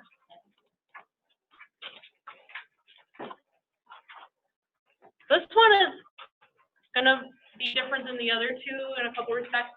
The first is, okay, so we're talking about the amount of time between detox discharge and their first follow-up service. It has to be within 7 by the state standard. The first way that it can be, if it's more than 7, you're out of compliance. Unless, let's say they were given a date within 7 days. I'm a broken record. They declined that offer and they chose something outside of the 7-day window. It's documented, it's like the same story for all of these. The only thing that's a little different here is, remember we did this on the discharge form. This information is collected on the discharge form. We had talked about we need a way to be able to, if that information for whatever reason isn't known or is out of compliance for the time being, giving a way to get out, you can enter it on the wrapper as well. So you would put in the date of the follow-up appointment. If it's more than 7, it'll prompt you for more information. You would say consumer requested this. You would give the date offered and then put in notes. So if it's already on the discharge, it'll pre-fill on the wrapper and you don't have to do anything. Sure.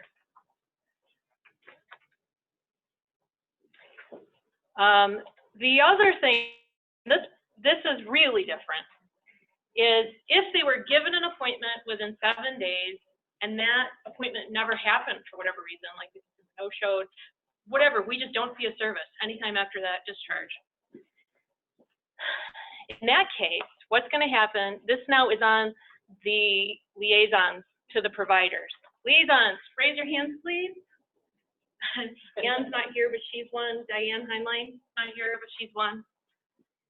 The liaison is going to go into the wrapper and look at what you guys entered, either from the discharge form or if you put, like, changed it on the wrapper itself.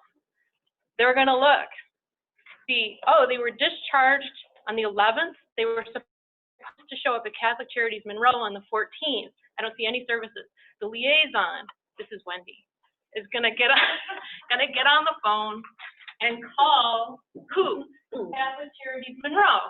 That's what it says there. That's why you're entering the information, so we know who to call. They're gonna call Catholic Charities Monroe, say what happened. Catholic Charities Monroe is gonna look in their calendar and give an explanation. The liaison is going to enter what happened in the wrapper. So it's really up to the discharging provider to give us good information to go on, so we can sleuth it out after. But if the transfer was made so that Catholic Charities would be picking up the case through the wrapper, why wouldn't Catholic Charities be entering something that said there's a no-show? That transfer doesn't work that way. The transfer is for admission only. These are people who were discharged from detox and going for a follow-up service. But are we not alerting through this system? No. The follow-up provider? No. We're not making that referral. What is that? You're making a voice on the phone, they're coming over to you, referral, but there's not a referral form. Okay, so that I see as a problem in the sense that I thought that one of the fixes of this was to alert the provider, the receiving provider with who's getting that referral, because they would see their name pop up. Like, what I understand is, so if they're coming to us for outpatient services, wouldn't there be an admission and a wrapper sitting there waiting for us to start that service, because it was already been authorized? Would it go through access? Yeah, there would be an option. There would be an authorization, So- so we're already notified. But there's not a go into that. But you're not wrapper, doing it through a referral form. The form is That's what it means. Referral form means assessment only, equal. They're the same thing. the residential provider, defect provider, they've already provided service. Okay. But Access would be sending the referral form for Not the the referral form, the the wrapper. the wrapper. Access is gonna send the wrapper, Catholic Charities. Yep. So all you would have to do if you're doing your sleuthing would be looking at their wrapper. Right. Okay, so if they're placed on the system, then will we look up all of our wrappers that are hanging out there? The very first page, go to SUD episodes.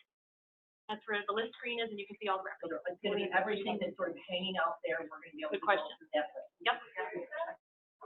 When you go into the system, so now when you go in, you go to the, on the left, I don't know what it looks like for you guys actually. For me, I go and I click SUD.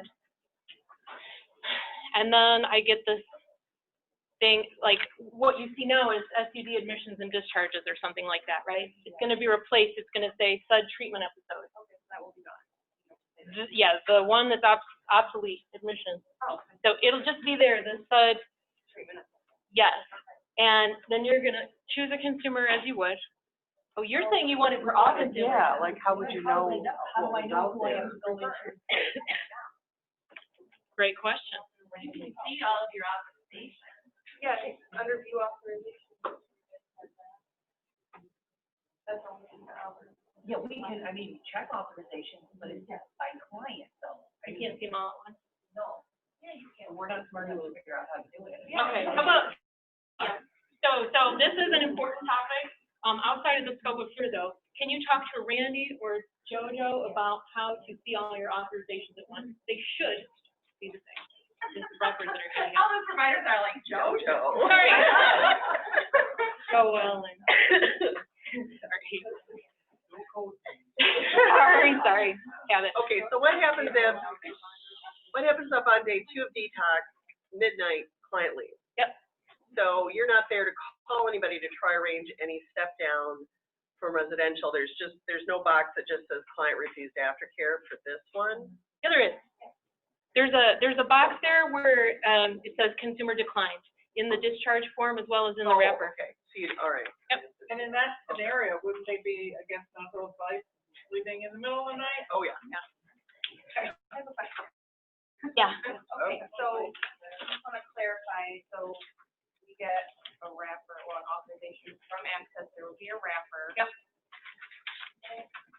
The client no shows or cancels their intake, so their first face-to-face, and they never, ever, ever come, they no-show it 3 times. Yeah. Do we need to put all of those no-shows in the wrapper, even though they're never going to have anything beyond that in there? Does that information need to be in there? You guessed what's behind my back. Yes, that's a very huge problem we're trying to solve right now, because we would love it if you guys would go in there and close out say they no-showed, but we know that that's gonna be really hard to do. Anytime you do know that information, yes, please, close it out, otherwise there's just gonna be empty wrappers, you know, like close it out, I guess I don't understand. hit no-show. And that's done. Just for that first, Like the request date, they no-showed. But we understand that that may not fit your workflow. We understand, again, the state may require that later. But at the moment, we're not required to get that from you. And so, right now, that's sort of a gap. My turn. Go ahead. So what we are saying to Access is, especially what if they call back again, like 9 months later, and now we don't ever want you to be in the position where you have 2 wrappers to choose from. with that wrapper still be just hanging out. What we've asked Access to do is to take care of it, just to get rid of it, so that there's only 1 wrapper you're looking at. But yes, if you could help us out, and if they no-show, just put it in there that they no-showed, that would be terrific. It would help us a lot. So with that, just adding on, so typically an authorization takes 30 days. Yes. So they no-show, their appointment's June 1st, they no-show June 1st. So we put them in, they call back, they want to come in June 15th. We go back and flip it over, reschedule to June 15th, they don't show up on June 15th. Well, okay. Switch it back, hold on. No, I got it. So it's after June 30th and they call July. At that point, we send them back to Access because the authorization is done with us. Yes. They need to be reviewed anyway. Right. Perfect. There's we have a separate training for Access because we could go down the rabbit hole on this and talk about it for the next 3 hours. I want to make sure after that authorization expires, they're done. Yes. Okay. Basically, there's gonna be a number of days. If it's been less than that number of days, switch the no-show to reschedule. If it's been more than that, start it over. So we have that number of days. It's your own local policy. Do we have a local policy about that, right? So, remember we all decided that 90 days, close the case if you don't have anything. If you got open wrappers or whatever and client had no show, maybe that's the time to, like, when you're looking to discharge the client, that's the time to do that sort of cleanup or whatever. I'm gonna request, even though we're not putting in policy, it just says, it's, it's your local, whatever. I'm gonna request that in your local procedure, that you really think about, how do I keep this clean? And make an effort to, clean up those things that are hanging out. Make sure you're aware of them, because there's stuff that hangs out in the system that, then we're all scrambling at the last minute to fix for some reason or other. So my recommendation, until it's actually put in place, is to really think about how can you keep things the cleanest you possibly can, because it's going to help you and us in the long run. And if you get it into a practice right now, flow, whatever, it'll be easy when the state comes in and says, you got to do this. So I would recommend in your discussions on how you want this to flow in your organization, to make sure that cleaning is part of the regular process. We were at a provider yesterday, we found like all these cases that were not closed in the system because of some sort of glitch or whatever. Try and be aware of that. So when you're thinking about all the cases that you're managing, I recognize it's a big job, but it's also the mandate and what's going to end up happening in terms of getting continued funding and all that. So build it into your process. Keeping. Teresa, yes. Moving on, I'm just, so also letting you know, if you clean it up ahead of time, then JoJo doesn't have to call you, because the PI indicators are all 90 days back. And so I don't know about you guys, I can't remember what I did yesterday. So if I have to remember 90 days, that's gonna be a longer phone call. But if you clean up ahead of time, you won't have to keep calling. Yeah. So that's my question. We've always been told to keep these cases open for 90 days, and you're right. That's, I think, where a lot of the mess gets in, when our policy for agency is either 30 or 45 days. So is it okay for us to close these cases out in 30 to 45 days? Okay. Yeah. So I just want to make sure we're good on time, because we still have one drilling exercise. Is there an urgent question? Yeah. I'm so sorry, when did you make it look like that? Yeah, I'm still under the impression that it's 90 days to close them out of the admission if it's not planned. Okay. know ahead of time that person's not coming. Right. You can close it. You can close it if you know. So, I mean, we're pretty generous. I think a lot of us are, like, we'll let them no-show on us like 3-4 times before we really close it out. But they're not coming after the third or fourth time. I mean, you can close it out, right? Are you talking for their assessment or after their treatment? Both. We've always said 90 days, we continue to try to engage them over that time. That's always been, that's what it has been. That's why we ask you to keep it, because if they do come back within that 90 days, you can still provide the services, you don't have to hold you, you can continue with that. I think But if so, you this know is it, the same, this shouldn't be a new issue, actually. Like, for today, it's just, there's a different way to enter SUD admissions, but that issue should have been an issue already, right, of when to close the admission, when to keep it open? Or is the addition of this module gonna change the way that scenario plays out? Well, I think the question came from, like, you guys talked about cleaning up the mess ahead of time, but leaving somebody open for 90 days is partially what creates I think that. well, I want to make sure we stay within, I mean, I appreciate we want to do clean up the mess, but I do want to stay within the scope of this, especially because we haven't gotten through it all. So, we're all going to do our best to clean up our mess. If you came to the previous PI indicator training, there was a quick ref that you were given that says, here are the different ways that you can document if something is not actually out of compliance. If you look at the very last page of this, it is an updated version of that. It's significantly simpler. It just goes through the thing that I just said. For indicator 2, there's 2 different scenarios. For indicator 3, there's 2 different scenarios. Indicator 4, it's a little bit special because it's the liaison doing it, but I hope we covered all bases here. We'll find out, I suppose we didn't. And then, so I would like for everybody to take a minute. You can use the quick ref, you can use your memory, you can use the entire packet. Please look at page 14 and get together with the people around you, and in 5 minutes, we will reconvene. So what you're going to do is for each of these scenarios, up to that point in time that's given, you're going to write all of the things that have been filled out up until that point. So like A is the request date in a wrapper, see up top there. B is the SUD referral form. So let's just make sure we're all on the same page before we leave today. So yes, please do, you do have to discuss it with other people. That's a requirement.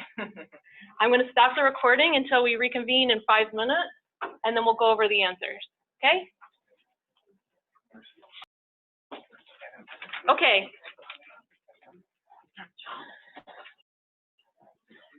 Scenario number 1 says consumer calls Access. Access to set up an assessment appointment with a SUD provider within 2 weeks of the consumer request. What's filled in so far? What letter? A. Yes. And depending on local policy, what might also be filled in? Oh, really? I don't think so. No, because they haven't gotten to the provider yet. E. E might be filled in if local policy says you need to document the day that they're scheduled to come in for their assessment. Is that clear? So the referral form with a request and maybe the appointment of their assessment date if local policy says you have to, but certainly the request date. But not B, right? Not B, we're not gonna be referred.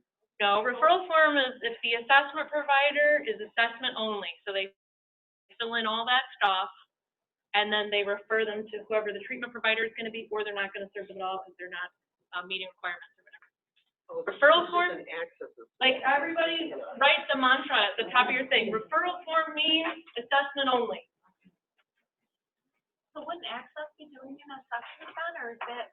They don't do the face-to-face assessment that gets the CPT code and goes in as an encounter. They screen them. they get some idea of level of care, but that assessment thing that we're talking about is the face-to-face service that you guys put in as a claim or a data sheet. I am so glad we just did this exercise. We would have gotten a million referrals. Yeah. Okay, is it clear? Assessment only equals referral form.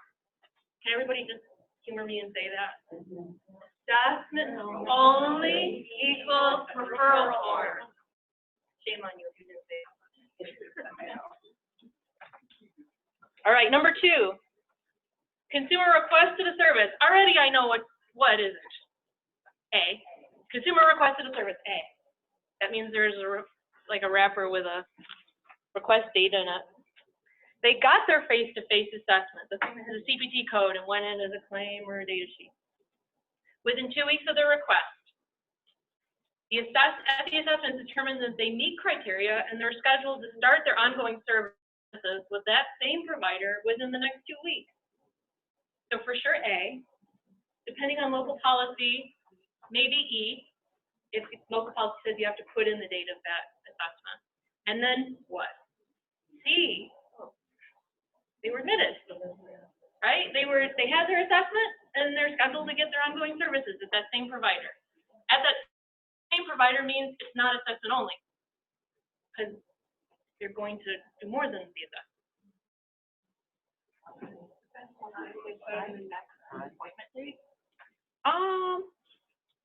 Good question. Would they put in the next appointment date according to local policy? So maybe in parentheses, where would that be? Date of I. Thank you very much. Yes. I'm putting that in parentheses because you might. Number 3, consumer requested service. A. They got a face-to-face assessment within 2 weeks of their request. They began ongoing services at that same provider, not assessment only, within 2 weeks of their assessment. And when they were done, they were discharged. So A, C, D, maybe there was a E and an I in there, depending on local policy. E was the date of their assessment appointment, and I was the date of their first service appointment. So when will we know local policy yesterday, E or nay? I don't know. I mean, it's not, when I say local, I mean your policy, like at your shop. Okay.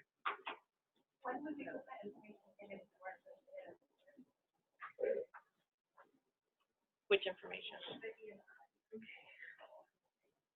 You might not put it in at all.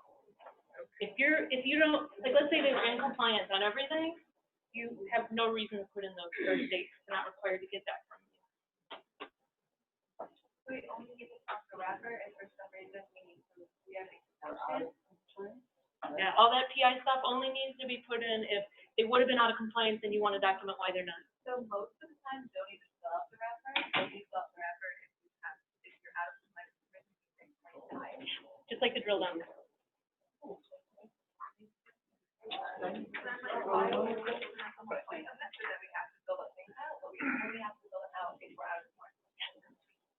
I mean, there's some stuff, like, if you're setting up, like, the state is going to change things, for sure, and it's up to you how you want to prepare for that. Well, I'm not going to say for sure. I'm sitting in on those meetings, hearing them say that we want this next indicator to be, we want to know all the people who requested service, and if they didn't get a SUD admission, they're still included in the indicator. I'm hearing them say that. It hasn't come down the pike yet, though. So however you want to prepare for that or not prepare for it, I guess it's up to you.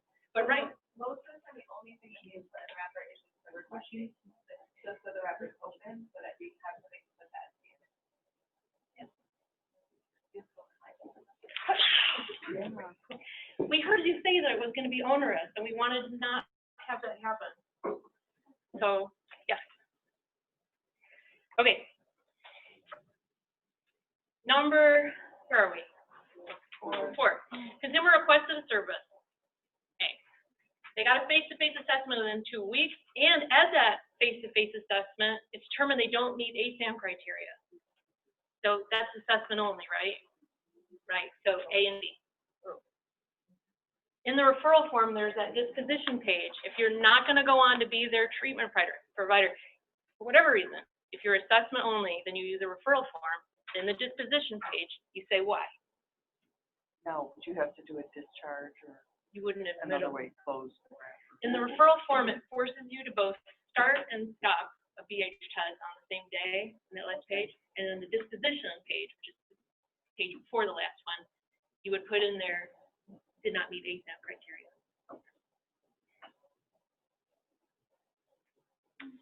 Okay, number 5, consumer requested service.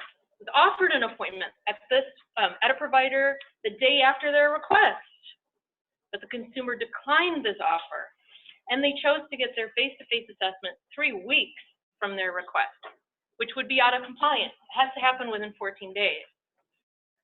So, A, because they requested something, right? What's next?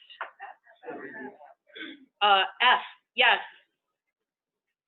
F says the consumer is a checkbox saying a consumer they requested their appointment more than 14 days out. You have to put in the offer date and you have to put in notes. What might also be in there because of local policy? Is it I? E. Yeah. We haven't did the service part yet.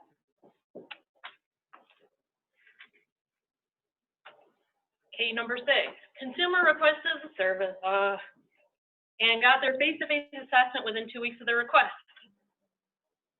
At their assessment is determined they need to go to another in-network provider to get their services. That means assessment only. They're scheduled to start services at that second provider within 2 weeks of their assessment. A, because there was a request. What's next? B, because it's assessment only and that equals referral form. And then maybe according to local policy, there might be an E and there might be an I. Let's see. They haven't been admitted yet. B would. We've assessed them in providing interim services until they go to the place we referred them. Oh, wait. So you would only do a SUD admission if we should be expecting to see a service, their first ongoing service within 14 days of the admission. Okay, in that case, it would not be B, it would just be C. And then they would call access, I suppose, and get set up for that other provider to be concurrent, a different admission. It can only be one admission. No. The referral form means skip me on indicator 3. But if you are going to be on providing treatment services, we need to get like a policy written about this or something.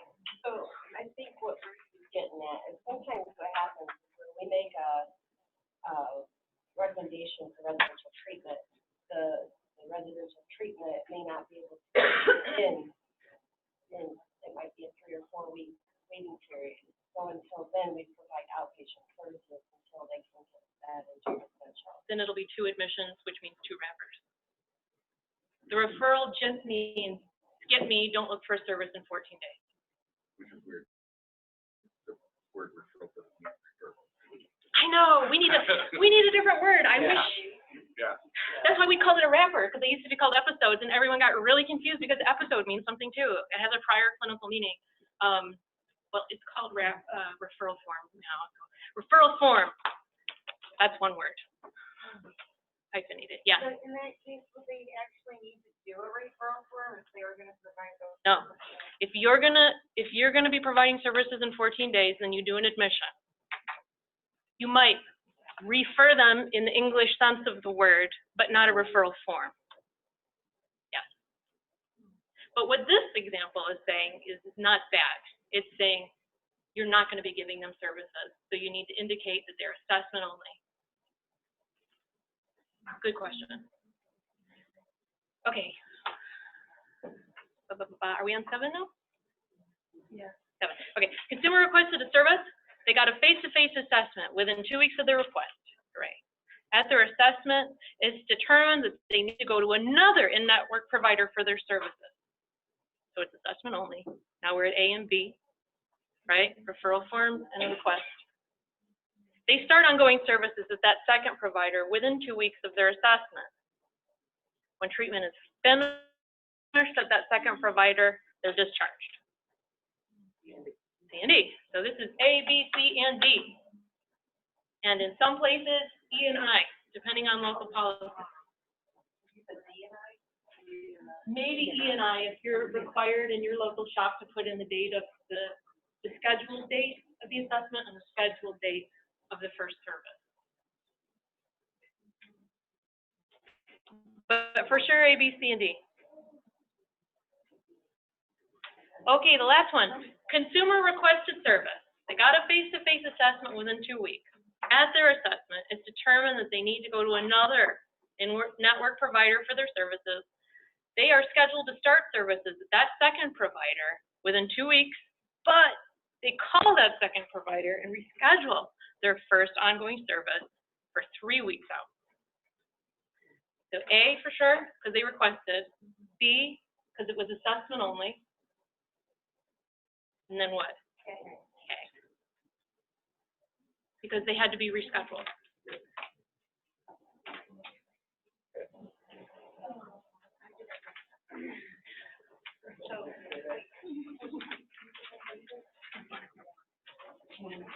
Question? So, hold on one second, we got a question. at the point of assessment where they're getting sent somewhere else for treatment, that's all that person does. Yeah. And like provider A is referring to provider B, so Yeah. provider A ends after they put through the referral to B, and then B picks up like. He's the one that says, oh, they reschedule and they go into the wrapper. Great question. Yeah, so who's doing all of this stuff? Who's the one who says they reschedule? It would be the treatment provider that would be doing all the indicator 3 stuff, because that's the provider with whom the calendar appointment is made. Okay, let's look at the next page, 15. I don't know if you got to this. This one is not as hard as the previous page. So we're looking at somebody's detox discharge here. This is their wrapper. It looks like, what day were they discharged? What was the date? 3/11. Do you guys see that? Very bottom left? And it says here that they were scheduled when and with whom for their follow-up. Yeah, it says they were scheduled to get their follow-up appointment on 3/14 at Catholic Charities Monroe. And it says right under that, there are no claims data sheets or any other services for this consumer after 3/11. As documented now, this case is what? Out of compliance.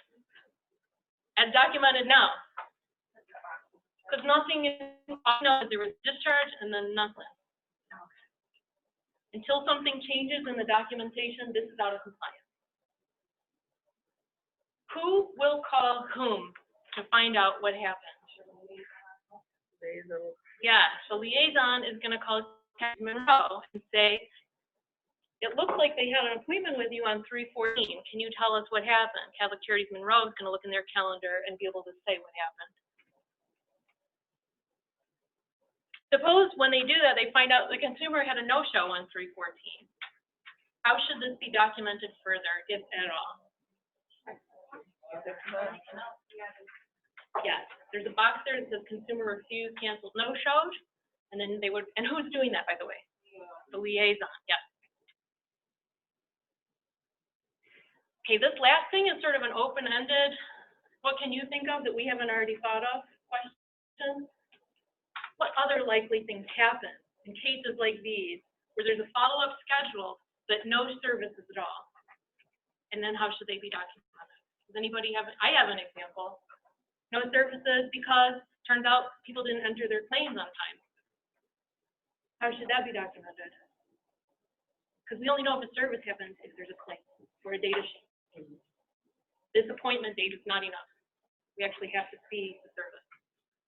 So how would that be documented?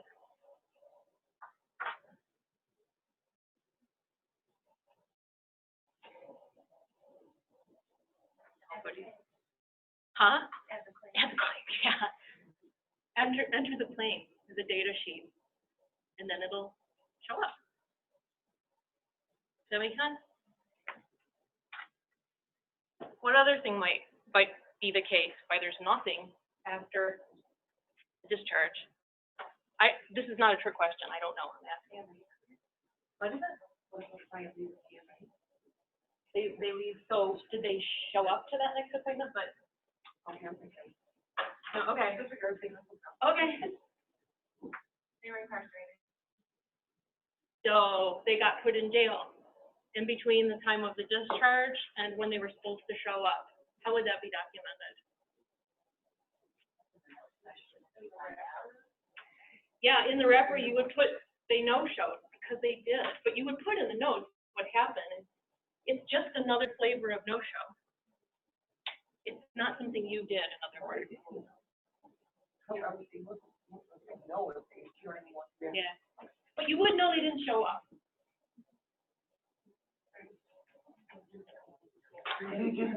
What if staff were supposed to get together with them on 3/14?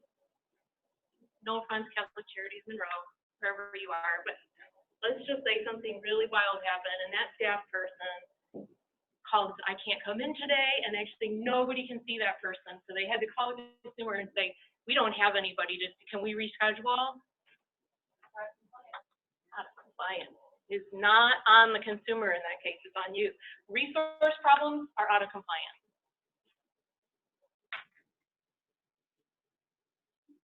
Anything else that might happen? Okay.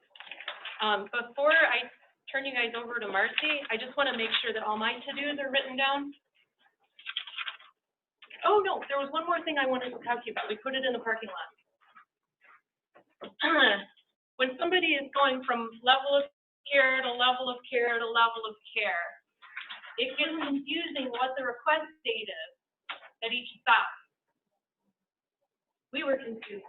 So we have to think, what are they supposed to do? I mean, this is like another example of what keeps going around here. What happens if they go from detox to residential and then to outpatient? We already know there's a new admission for each, a new wrapper for each admission.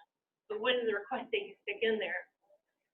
The experts at the state said, let's not talk about the first one. The first one is obvious. It's when the consumer first calls. But when they're going from provider A to another level of care, either provider A or B, but there has to be a new admission, it's the date that that request to move was initiated. So you're confusing. I mean, you're confused. I'm confusing. You're making a face.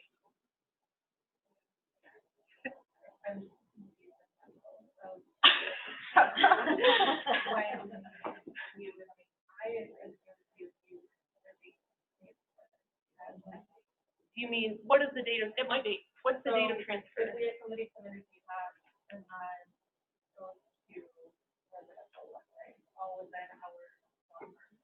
Yeah. Would we use the date that they detox and then go to residential? I think so. Wouldn't somebody get on the phone to somebody and say, we want to move this person from detox to residential? Or something of that nature? It's not always easy. Like, you're saying, yeah. Right. I was like, and like, person calls it like, I need treatment. Yeah. And they do a level of care assessment, and we're like, okay, here's the trajectory. They're not like requesting at transition point. Like, now I'm ready to move on. Got it. To the next thing. So if there is if it was already decided ahead of time, this is going to be the path, then I would just say yes, the transfer date. Is that right, you guys? The discharge date becomes the new request date. Right. The discharge Right. is when they move from residential to IOP. The residential discharge date becomes the new request date for IOP. I hope When they that's move from IOP to outpatient, the discharge from IOP date becomes the new outpatient request date.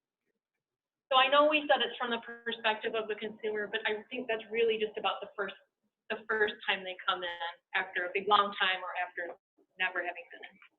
And like with us, like Monroe, like they can do detox on one day, they start treatment the next day.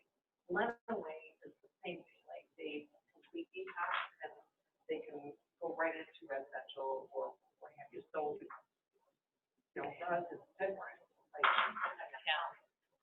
Well, if there's not this sort of like transfer call or something like a call, if it's already been preordained at the moment they came in, the first to do do this, and I'm gonna do that, and it's just a matter of course.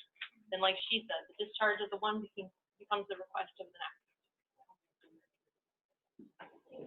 Sure. Did that answer that question for people? That, by the way, is not new. This request date is not new. We've always had it. We just haven't dealt with it well. So, anyway. Another thing on my to-do list is okay, so you guys need to get together with the access people to discuss the special case of where it actually hits you first, and then goes to access, and then comes back to you. And there's variations of that where hours or whatever, but they all sort of have the same shape. So we need to figure that out. I need to talk to the programmer about how to give a viable path on indicator 4 if they are truly out of compliance, how on the discharge form they can say, yeah, I know it's out of compliance now. We don't have a date offered and it's simply more than 14 days. But they could go back and switch that in the wrapper if something changes. Is there any other to-do that you need from me? And that's actually not uncommon, again, if someone's on a wait list, like they might get investigations of that, and that's all that on discharge, we don't know. Yes. Okay. But temporarily out of compliance. Yeah, right. But if, I'm just gonna say, like, it's out of compliance, you know it's temporary, but it's only temporary if someone goes in and changes. There was like, oh, box check, and it didn't look like there's Notes too, yes. So, Yep.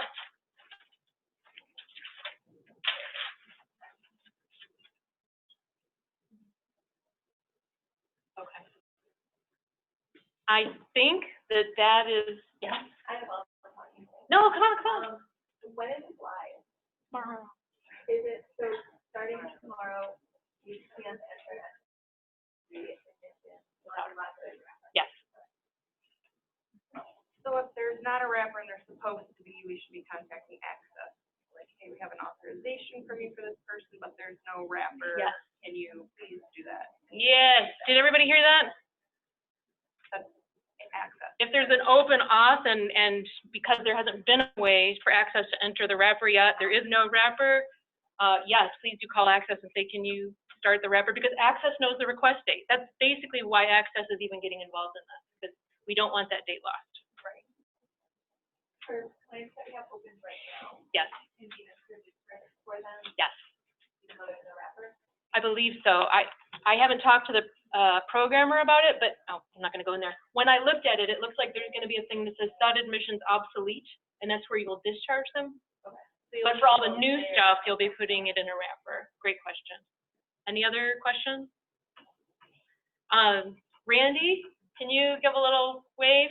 If you have questions, Randy sat through this whole thing with you. So helpdesk@chpsm.org. You can email him if you have questions. Wendy, yes? Yes, Runaway can call me. Call Wendy.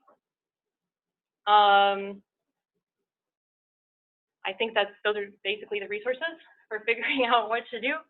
Probably maybe Diane. I'm also going to put this, if this worked, there will be a link to this that you can watch over again or show to your staff or people so that they can get caught up with this information. I think that you're gonna, I hope by tomorrow, put this document in the help as well, but you also already have a link to it. Marcy sent it out to you today. Anything I'm missing? Okay, I'm gonna stop the recording. You sure nothing more? Yeah, just don't hang up, folks, on the phone. Yes. Or are they on the phone? They're probably tied to the Zoom. There's 9 participants, so yeah. Yeah. Prizo raised their hand. Yes. Fred, yes. Yeah, I can't speak to you. What? My microphone's not working. I think it is. We can hear you. Oh, you can hear me? Yeah. Oh, okay. I didn't, I've been sitting here for 2.5 hours and didn't know that was working because my screen says it's not working. The thing I have is, how do I print off that, that little test at the end? I can't print anything See from at this. the end of the document that Marcy sent you today. Okay. I didn't see that Anything there. else? No, thanks. Okay, before you close out, don't close out yet, because I just want to make a. I'm just gonna stop the recording.